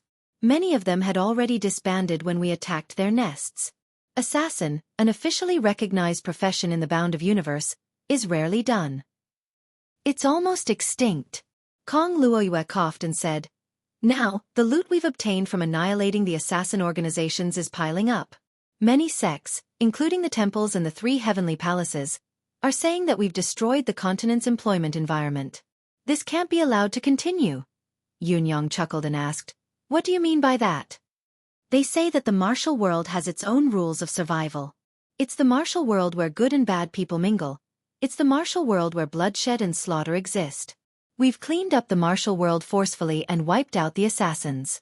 It looks like the world is peaceful, but how can our disciples train when they go out to roam the martial world in the future? It's the martial world where there are people. There will be no fish when the water is too clear, and there will be no martial world when the martial world is too clean. Kong Luoyue chuckled as if he was mocking himself. What they say makes sense. The existence of those organizations is like a link in the martial world's food chain. They're indispensable indeed. Once there's a gap in the food chain, it'll only lead to more collapses and disintegration. If not, the 3 heavenly palaces only need to send a few saint-level experts to wipe them out from all directions and they'll be wiped out long ago. Yun Yang rolled his eyes and pursed his lips. That's why I said all of you are honest. Is what they're saying reasonable? It's just twisted logic. How can you believe it? Let's not talk about anything else. Do you really want the few saints to go after these assassin organizations? It'd be a miracle if they could wipe them all out. Even I don't have the confidence to kill all the assassins in the world. The profession of assassins has existed since the beginning of time. How can they be wiped out by mere humans? Besides, do you think we've cleaned up the martial world just because we've moved frequently and gained a lot? Let me tell you, we're still far from it. As long as you think deeper, it's not difficult to figure out that the martial world has no lack of martial artists who take risks. The fastest way to earn money is none other than robbery and murder. How can such a highly rewarding profession be wiped out? Why do you think the Bound of Universe has listed assassins as a legitimate profession? It's because we've witnessed the tenacious vitality of this profession. Even now, it's only because we've killed too many of them that they don't dare to show themselves for the time being. When this wind blows over, they'll still be the same. Besides, there are a few top-notch assassin organizations in the martial world with formidable abilities, especially those assassins who have ascended to legendary status. They might not be weaker than you guys. I'm sure a few of them are even stronger than you guys. They haven't even made a move yet. Any profession has people who can support it. There's a saying that every profession has its own champion. There's another way to explain this saying. The champion, the pinnacle, the top expert, they're all the same. Yun Yang said, we're in the limelight now. There won't be any forces that are willing to fight us to the death. Let's ignore them and do as we should. Boss is right. None of those legendary assassins have made a move. Soulfall Bell, Longevity Sword, Soul-Breaking Spear, Flawless Saber, and the rest are silent. Kong Luoyue said. However, there has been no news of the Chen family's movements in the last 10 days or so. Our men have already eaten away almost a third of their business. The Chen family is slowly showing signs of defeat, but I have a feeling that they won't be so willing to be slaughtered. Yun Yang snorted and said, Your concern is right. An established family like the Chen family won't wait for death without a fight. The hired assassins on the surface are just a facade. The final showdown hasn't even begun. The so-called defeat is, of course, an illusion. The more it is so, the more we should strengthen our defenses and be cautious. Ask those outside to go to Chen Duodua's side in secret. Watch the situation. The Chen family has tens of thousands of years of history, and they're a veteran gold celestial luck banner sect. How can they be easy to deal with? Yes, I understand. The Major Domo has Lingxi personally guarding over there. He can attack openly without fear, but he still has to be wary of sneak attacks. Especially when there's a sneak attack after a period of peace. If there's nothing important in the sect, ask Gu Chaoyang to rush over as well. After arranging these matters, Yun Yang began to look at the disciple roster. The disciple roster was the most troublesome thing in the residence of 9 Supremes. Ever since the rule was made, each peak leader had been tormented by this disciple roster. Even when the authority had been delegated to the senior disciples, they still complained incessantly. The main reason why this name list was so intimidating was because of his son.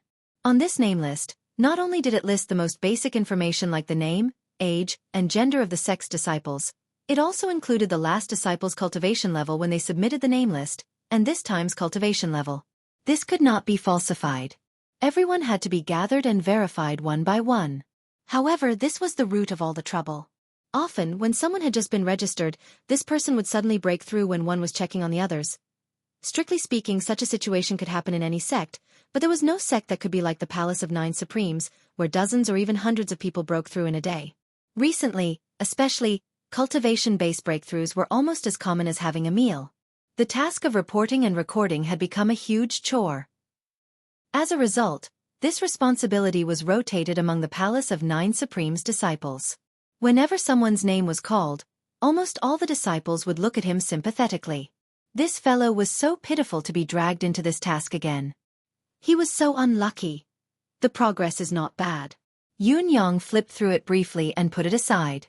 Ping Zhanyue, who was originally the leader of the Phoenix Cry sect, rolled her eyes. Such progress is only considered not bad?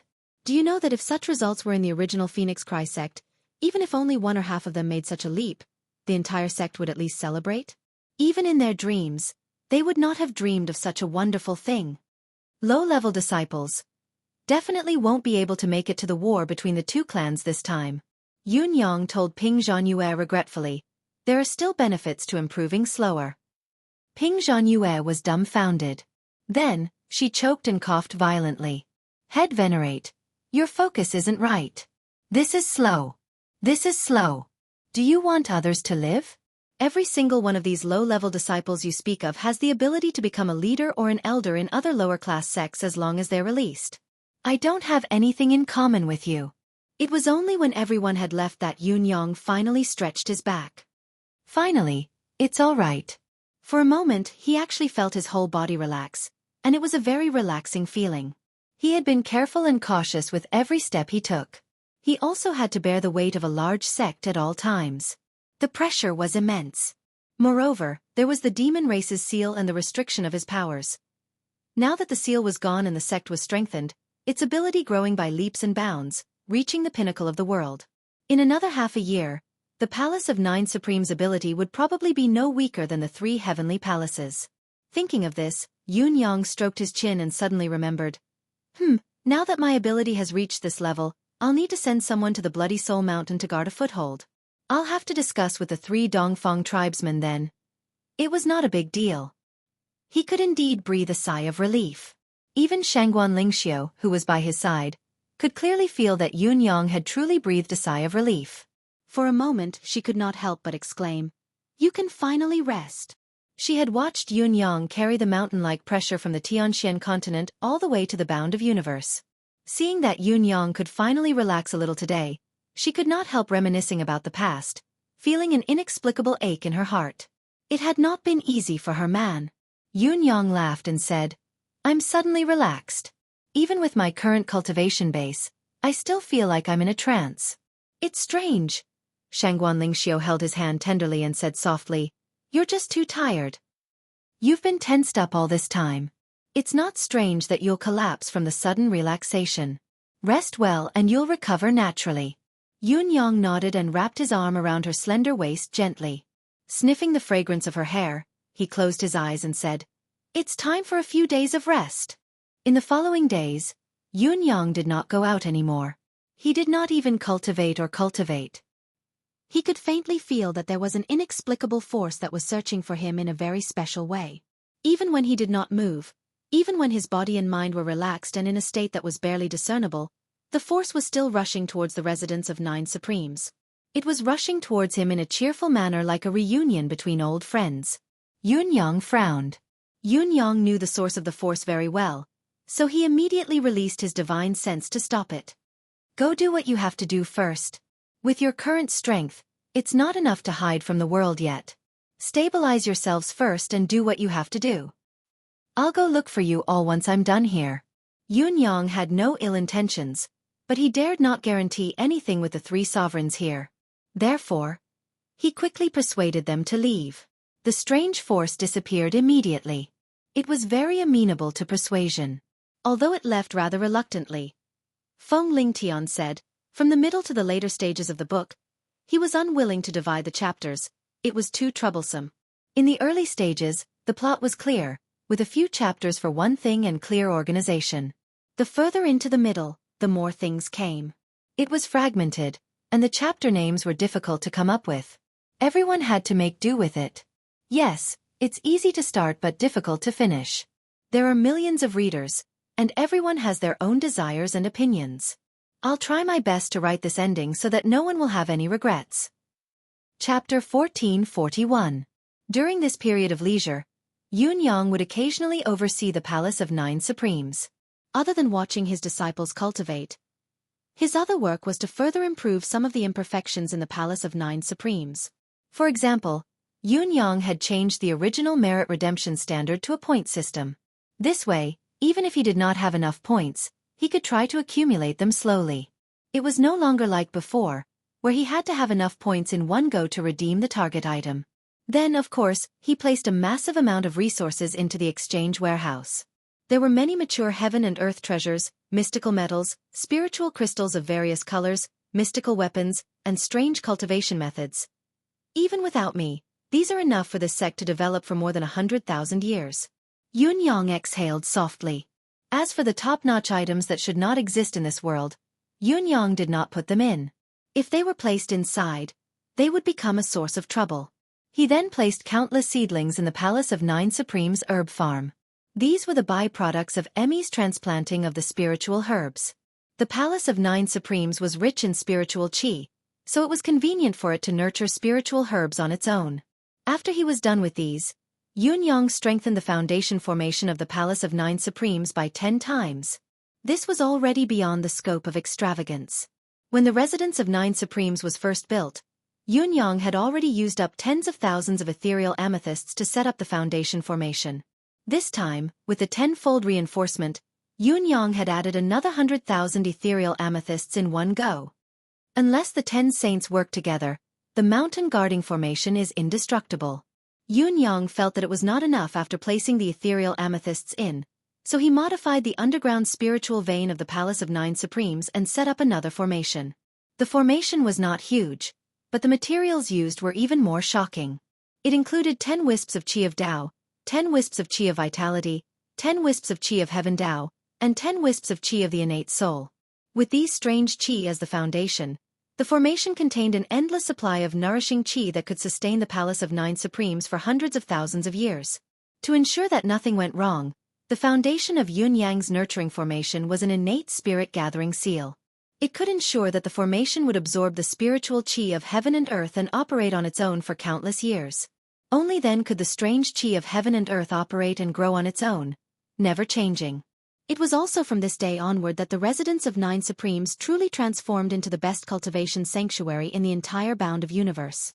Even if one was born a wastrel, his aptitude would gradually change and be reborn after spending some time in the palace of 9 Supremes. From now on, there will be no limits to the cultivation of the martial artists of mysterious universe. Yun Yang looked at everything he had set up in anticipation. This is just a seed, a sliver of opportunity, a bit of karma. In the future, this place will produce countless experts. Yun Yang's longing was not baseless. The so-called extraordinary aptitude and unparalleled talent, the exquisite phoenix physique, the innate Taoist aptitude and whatnot, would no longer be the limit. It would only be a slightly higher starting point. This was because children with such a physique would also slowly evolve their physiques. As for how far it could evolve, no one could say for sure. However, it was certain that these aptitudes would no longer be the ceiling of one's cultivation talent. Yun Yang had a premonition that he might not stay in this world for too long, so he had made arrangements in advance to prepare for a rainy day. For 3 whole months, Yun Yang really did not step out of the palace of 9 Supremes. Although he had relaxed and even temporarily put aside his cultivation, the progress of his cultivation did not stop. The main reason was probably the endless divine art. The cultivation of the endless divine art required the chi of karma, and the chi of karma produced by the demon race's civil war and massacre was being transmitted here intermittently. Although Yun Yang's cultivation base was no longer advancing by leaps and bounds, there was still improvement every day. Therefore, the only one who was not satisfied during this period of time was Shangguan Lingxiu. Yun Yang had not been able to break through her insistence, and there were a few times when the same thing happened again. Then one day, Shangguan Lingxiu suddenly ran away. "How long are you all going to keep me in? Can there be an end to these days? There's some hope." Yun Yang roared in grief and indignation. "I have 2 wives. But I'm still a virgin when I reach the cultivation base of a saint. How tragic. Is there even a way to write this book?" Dongfeng Haoren and the other 2 did not move in the residence of 9 Supremes for 3 months. In the beginning, they only felt that their cultivation base was growing rapidly. But after some time, they unexpectedly realized that their realizations had increased. The 3 of them had been here for 3 months. When they felt something and opened their eyes again, they were shocked to find that their cultivation base that had stagnated for a long time had advanced by a small level. The 3 of them were inexplicably shocked by the result. When one's cultivation base had reached such a level, it was no longer as difficult as ascending to heaven to describe it. It was almost impossible. Forget 3 months, even if it was 3,000 years, they might not even be able to move a little. It was all due to the painstaking effort of the years, little by little progress. Now, however, there was a change after 3 months in the residence of 9 Supremes. This was clearly a miracle. Once the 3 of them came out of seclusion and stood at the highest point of the palace of 9 Supremes, their hearts were filled with emotion. When they looked at Yun Yang again, there was even a tinge of jealousy. "This fellow is here every day. Humph. We should go to the Supreme Heaven Pavilion. It's almost time." The Supreme Heaven Pavilion has revealed itself much earlier than expected since it glowed. It's better to do this as soon as possible. The 3 rulers felt that it was strange that the selection of Supreme Heaven Pavilion had been brought forward, so they suggested that it should be carried out earlier. "All right." Yun Yang nodded in agreement. However, the 4 of them did not depart immediately. The 3 rulers had extorted a considerable amount of chi of vitality from Yun Yang before they left the palace of 9 Supremes with Yun Yang in satisfaction. "Don't come again in the future." Yun Yang's face was as black as charcoal. "I've always been the one robbing others. When have I ever been robbed? I, the raiders of Black and White Ruthless Duo, have never been so humiliated. I've had my feathers plucked, and it's not enough to be plucked once, I have to be plucked again. Every time I come, I have to be robbed. How can there be such a logic in this world? Why do I feel that the sudden advance of Supreme Heaven Pavilion selection this time has something to do with Yun Yang?" Shiman Fafu mumbled as they flew. Dongfeng Haoren nodded in agreement. "Isn't it a coincidence? I feel the same way too." Beigong Lioli said angrily, "You 2 old fools can't just link everything together. What if you wrongly accuse a good person? So what if Supreme Heaven Pavilion selection has been brought forward? Can all the accidents in this world have anything to do with Yun Yang? You're being unreasonable and making things up." Shiman Fafu said. "Then what's the reason? Looking at how confident you are, You must have a better idea. Would you please enlighten me? Beigong Lioli stroked her chin and said, I dare not enlighten you. I've suspected Yun Yang in the beginning. After all, he has too many similar records. It's not an exaggeration to add one more. However, even if it's because of him, it's definitely not his intention.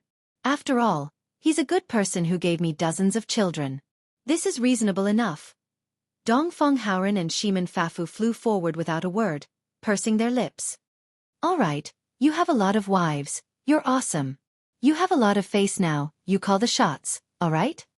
F***CK, this is too much of a blow. Beigong Lioli was still nagging from behind. You haven't said how many children do you two have now? I almost didn't react just now.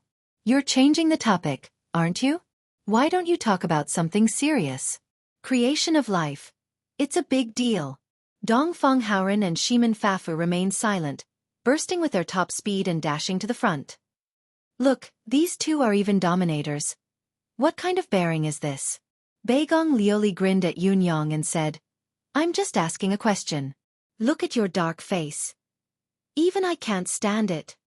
Yun Yang responded with a chuckle and rolled his eyes, flashing him a middle finger.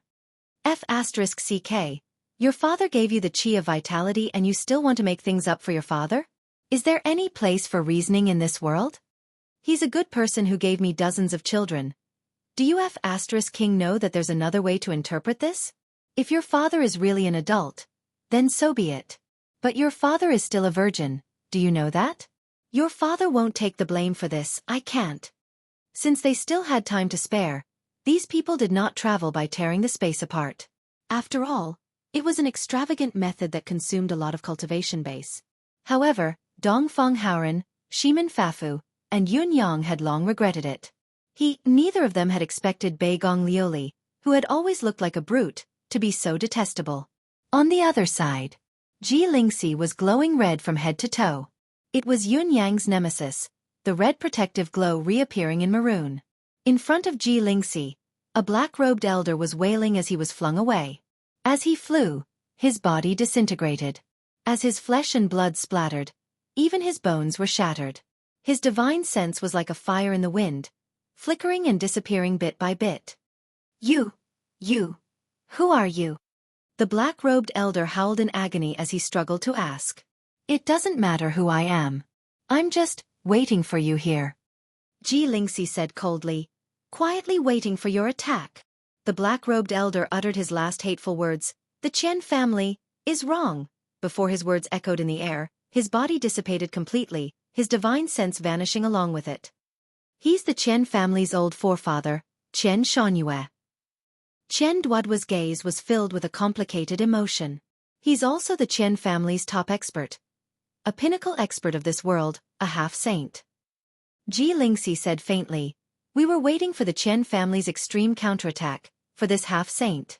If we really went over to question them about the previous assassination, the Qian family would only say that it was done by one of the family's disciples and used him as a scapegoat.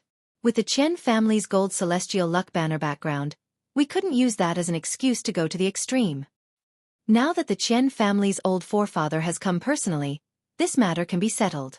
There's no room for negotiation. Ji Lingxi said faintly, keep the Qian family's old forefather's remains and order the Palace of Nine Supremes to gather here. Annihilate the Qian family's forces in the entire continent. Shi Wuchen, Luo Dajiang, Kong Luoyue, the few of you are in charge of fetching Qian Duoduo's family members out to avoid being held back or threatened. From today onwards, the Qian family's rightful heir in the bound of universe will only be the Palace of Nine Supremes Major Domo, Qian Duo. Gu Chaoyang, issue a declaration of war to the entire continent. Ji Lingxi's murderous intent soared. This war must be fought cleanly, and cleanly. Everyone, remember this. This is a decisive battle. The goal is not only to destroy the Qian family, but to show the Palace of Nine Supremes' aura and the lifeline of the Palace of Nine Supremes for generations to come. The Palace of Nine Supremes' general summon was quickly sent across the entire continent. As the summon was issued, the entire continent was in turmoil. On a certain high cliff, Yun Xiuxin, who was in the midst of sparring, suddenly thrust her sword out. Before the sword energy burned, Its power rose and shrouded thousands of feet of space like a raging thunderbolt. All her opponents retreated in a panic. After all, the violence of the woman's ultimate move had long been ingrained in everyone's hearts, so no one dared to confront her head-on. Xueqi laughed and said, "You have won." Then, she soared into the sky and turned into a beam of white light with her sword as she sped away. The others exchanged glances. "Your sword is so powerful that it has forced all of us to retreat. How can you say that we have won?" This senior sister of the Palace of Nine Supremes does not usually have such a breadth of mind. In a secret place, Hu Xiaofan let out a long howl and leaped out of the killing circle. "The treasures here are nothing to me. I don't want them. They belong to you. No matter who gets them, remember to give me 90% of them. I'll hunt you down to the ends of the earth if you dare to disobey. No matter who gets them in the end, I'll know." Then, he soared into the sky and sped away. The unexpected turn of events made the other participants in the fight for the secret place a little listless.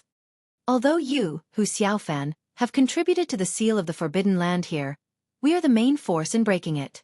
We still don't know if there are any dangers in the Forbidden Land and what price we will have to pay to explore its secrets. Yet, you just swaggered away, claiming that you want 90% of the benefits. How can there be such a logic in the world? What are we still fighting for? Where are the benefits? We don't even know who will be the winner, but if we get it, we have to share 90% with you and even send it to your doorstep. Is this AF** king fight for treasures?" The rest of the people looked at each other and lowered their weapons. Obviously, their competitive spirit had been extinguished. "Let's not fight anymore. Let's not fight anymore. Let's discuss, what should we do with the things here?" "Ahem, Brother Wang, you are the oldest. Why don't all the benefits here belong to you?" F***CK. "I don't want it. I don't want it.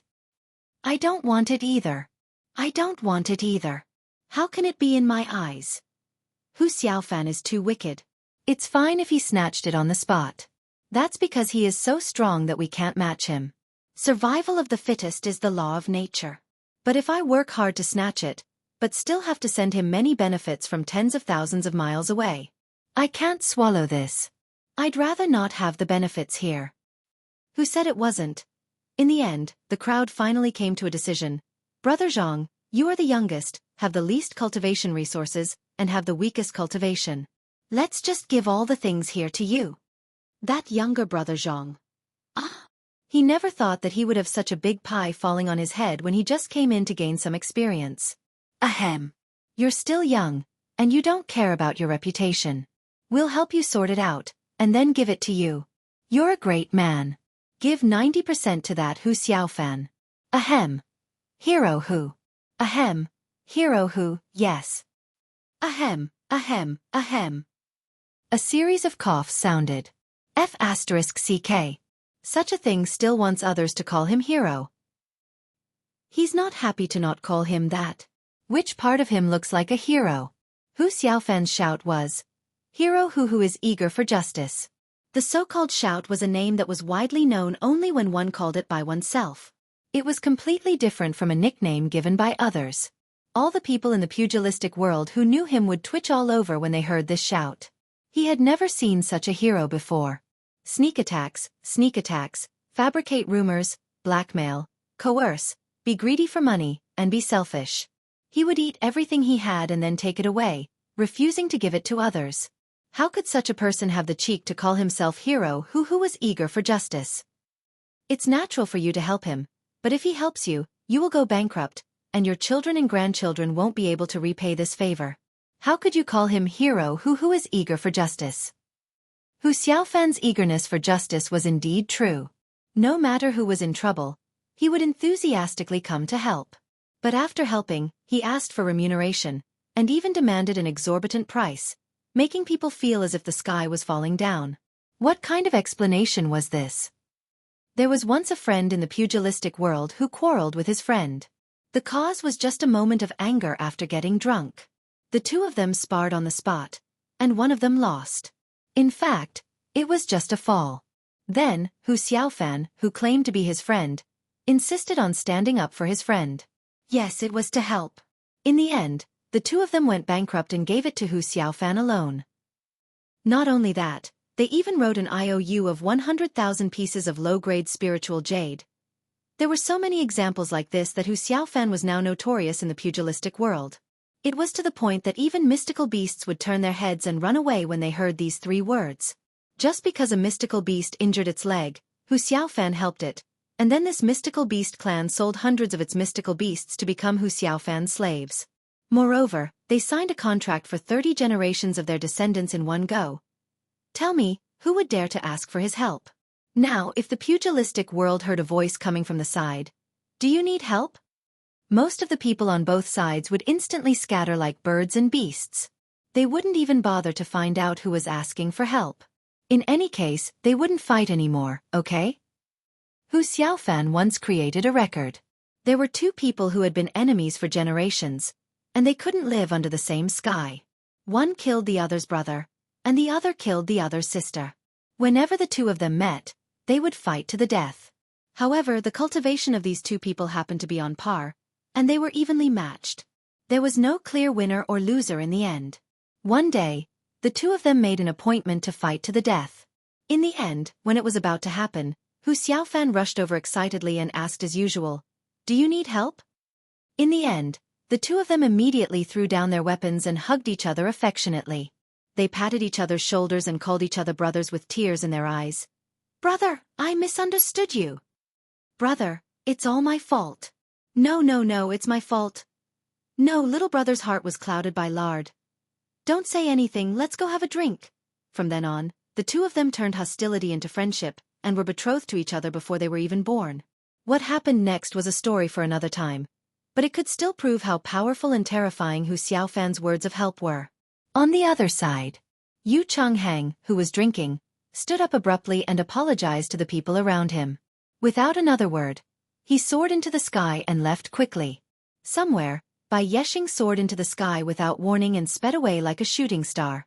All the disciples of the Palace of 9 Supremes were heading in the same direction, like moths darting into a flame, one after another.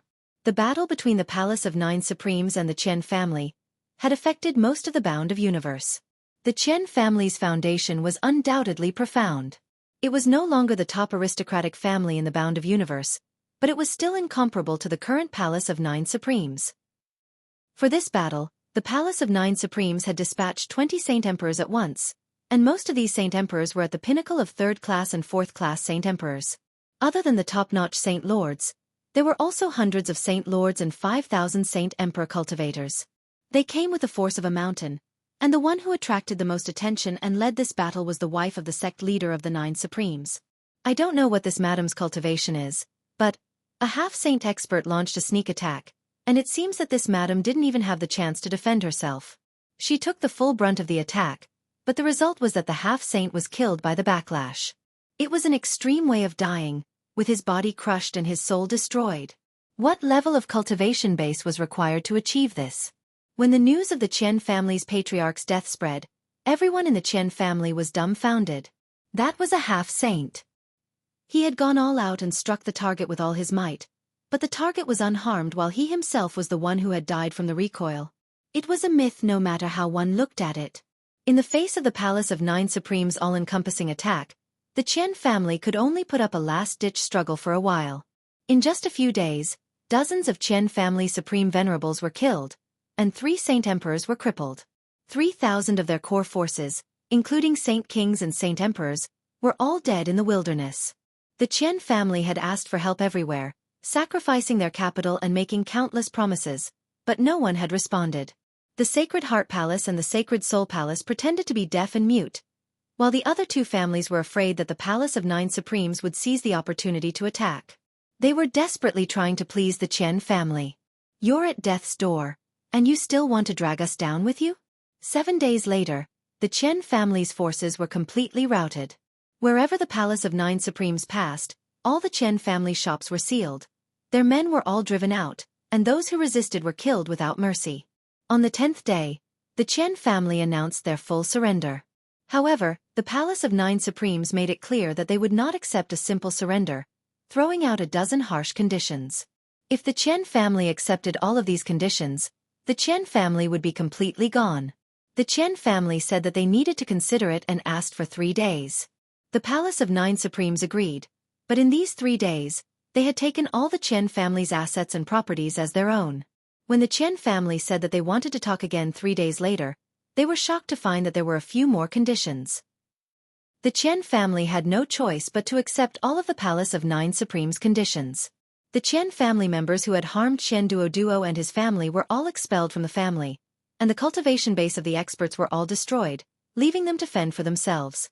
The once flourishing family of the world's #1 financial magnate was finally removed from the bound of universe after 7 months of fighting with the residents of Nine Supremes. The Chen family's celestial luck banner was destroyed, no longer existing in the world. The entire bound of universe was shaken when this shocking news spread. If it had been in the past, there would have been experts from the 3 heavenly palaces who would have come to mediate and protect the family. At the very least, they would have tried to protect this celestial luck banner that had a considerable connection to the bound of universe's providence. Now, however, after Yun Yang's massacre, no one from the 3 heavenly palaces came forward. They had been pretending to be deaf and mute from the beginning. No one was stupid. It was a small matter to come forward and mediate, but to offend the bound of universe's supreme cloud because of this, they might also offend their own palace masters at the same time, and they might even offend the 4 great rulers. It was clear which was more important. I'd better watch the show. It's too dangerous.